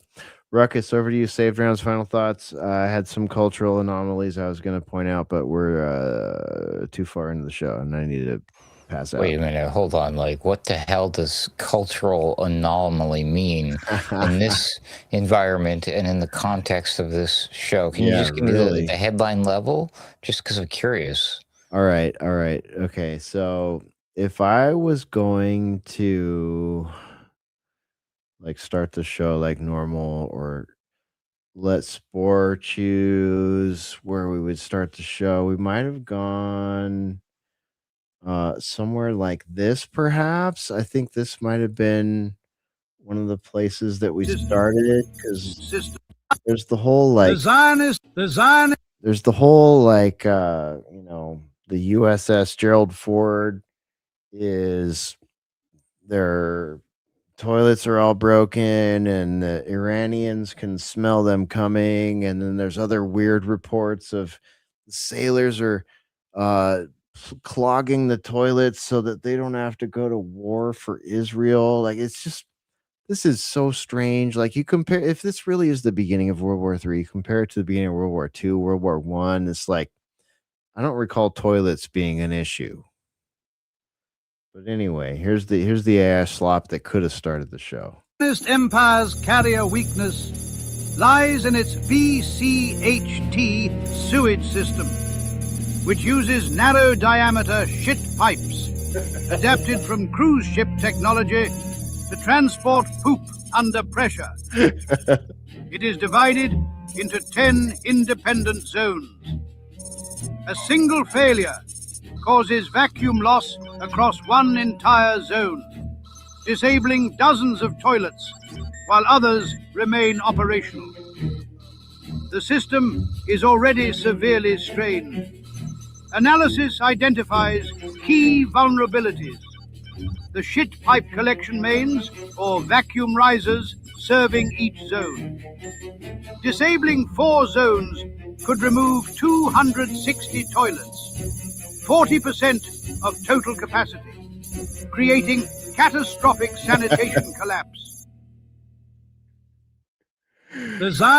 All right, so we had that, and it just felt almost a little too on the nose at this point. But that came. Well, they are called storm poopers, aren't they? Yeah, I believe so. I mean, it's on point. It's on message, right? Yeah. So, here's where that was actually inspired. This is sort of the kind of thing that inspired somebody to put that into a AI prompter. This is out of Suppressed News, who say lightning bolt, American flag breaking, planned U.S. strike on Iran faces major problem. Toilet failures on USS Gerald R. Ford. NPR and WSJ report too few working toilets for 4,600 sailors. 45-minute wait to do a deuce. The planned U.S. attack on Iran has a hitch. Most of the bomb targeting crew are busy queuing for toilets on the lead vessel, the USS Gerald R. Ford. This is not a joke. A set of emails was obtained by NPR, a U.S. public broadcasting group, revealing that toilet wars have broken out on board the most expensive ship the U.S. Navy ever built. And the Wall Street Journal followed up to confirm the tale today. TLDR summary: there are too few functioning toilets for 4,600 sailors. I love how TLDR for the uninitiated, too long didn't read, has become a new way of like you probably heard me earlier tonight say like the elevator pitch on this or something like that to describe like a short paraphrase of something. Now it's just we're all expected to know that TLDR means too long for me, didn't read, have attention deficit disorder. So if anyone was wondering, right? And the problem is worsening daily. Problem 1, design planners screwed up by including too few toilets for 4,000 plus sailors, leading to 45-minute queues on a daily basis. Problem 2, engineers screwed up by installing a fragile vacuum system in which a single valve breakdown on one toilet can stop all the toilets in an entire department functioning, making the queues even longer. Do we have any naval operators here who have ridden on destroyers? 'Cause let me just ask this real quick. Any destroyers or submariners on the stream tonight? Those people break arms and break legs going up and down ladders when the seas get rough, okay? They have big enough problems as it is, Ruckus, without the toilets not working. So I don't know. Is it worth continuing this, or have I made my point? Oh yeah, no, I mean it's bad enough with the war thing, but I mean obviously this is adding a whole nother level to the problem. I really hope everything comes out okay. Yeah. In the end, of course, you know. Yeah. In the end, we really do hope it comes out. Yeah, there you go. One last time. There you are. There you go. Yeah. Hope everything comes out okay. Yeah, get it. But And you know, worst case scenario, you have an engineer come into the loo, and you hit the acetylene torch, and you just cut the hole bigger, right? Cut it through the entire hull. Make it so you see water and shark fins under where you're dropping a deuce. All right, you guys will be okay. Don't worry. You need to protect our freedom over there behind. This isn't Ruckus. rocket science, people. I mean, I know that there used to be ships back in the day, and we traversed back and forth across them a long time ago. In fact, you know, Columbus, the three ships, the Pinto, the Santa Maria, the Nina, the Epsteino, whatever they were called, right? El Trumpo. He's probably going to rename all of them. But it's Il Trumpo. What's up with that? What was up with Columbus's nose? Oh, anyways, shoot, I should not have even said that. Dude, you just tanked us. Oh my god. Damn it. But you see what I'm saying is like, I don't think that they had like bathrooms the way that they do on the destroyers. How on earth did those people go to the bathroom at sea? I can't imagine what they could have done. It's so wild, I mean, where would you possibly? Well, we'll just leave it to the imagination. Here's the runner up tonight from this crappy account. Germany, by the way, which is where, ironically, Netanyahu's hiding out right now. No, don't make me explain that one. Anyway, Germany's testing wild bio insects now, real bugs with AI sensors and neural tech for quiet recon. Field tests are done. Tiny stealth scouts that slip into spots drones can't reach. Future looks spooky. And for our audio listeners, Ruckus, we've got nerds in lab coats playing with cockroaches and adding cameras and stupid shit to their shells. Hesher, before we started this, did you check the bugs for bugs? No, apparently you need to check the bugs for bugs now. This is crazy. You can't make this stuff up, right? As they say. Dude, I got the solution for one of those. If we do find one of those at Alternate Current Radio, it's called a fucking German tanker boot. I am stomping on that motherfucker as soon as I see that, whether it has tech. All right, now you sound like Tim Pool. Calm down. No, it's my boot. I'm stomping with the boot. Yeah. What's that all about? All right, Ruckus, let's shut it down, man. Thanks for being here tonight. Yeah, thanks for having me. So make sure you guys go to the website. You know the one, right? Alternatecurrentradio.com. There it is. And that's where you'll find tonight's show post once we properly categorize it, but it'll be up there on the... Did I fuck that up? Oops. It's okay, yeah. So it'll be up there for you for the replay on the main slider. It'll be right there before Sunday Wire, but there's the new one from today's Sunday Wire, my most recent appearance on Weaponized News with Sam Chaney, which I do on Wednesday nights. Shout out to Sam Chaney, Weaponized News. There is other Boiler Room Sunday Wires, of course, but there's new ones from Mystical American Patriot Society, and it got pushed off the slider, but here's how you find the newest stuff from Odd Man Out. It's still called the Oddcast in the menu, but if you click on that, it'll take you to his little slider, and you can see the most recent episodes here, including this one, which was actually a pretty decent episode. I highly recommend this one. The Con Man and the Nephilim Grifters. So yeah, check that out. So we got a bunch of new stuff going all the time up there at the website. So please make sure you guys check that on a regular basis. Okay, alternatecurrentradio.com. You'll also find links to send me, Hesher, everybody that has a show there, emails, find their social media links, how to support them, buy their merch, follow them, et cetera, et cetera. So it's a one-stop shopping for you right there, okay? I will leave everybody with my famous quote from Bill Cooper. Read everything, listen to everybody, but don't believe anything unless you can prove it for yourself using your own research and not saying, Grok, is this true? Grok is out. Grok, is this true? Thanks, Ruckus. All right, man. We'll see you next time. This is going to be a busy week for us over here at Alternate Current Radio. We got a lot going on, so keep checking in with us. If you haven't joined our Discord, please do so. What else? Sunday Wire this morning. Don't miss that. It's up at the website. And that's it, my friends. That is it. What more can I say when we're 3 hours and 47 minutes into a live stream?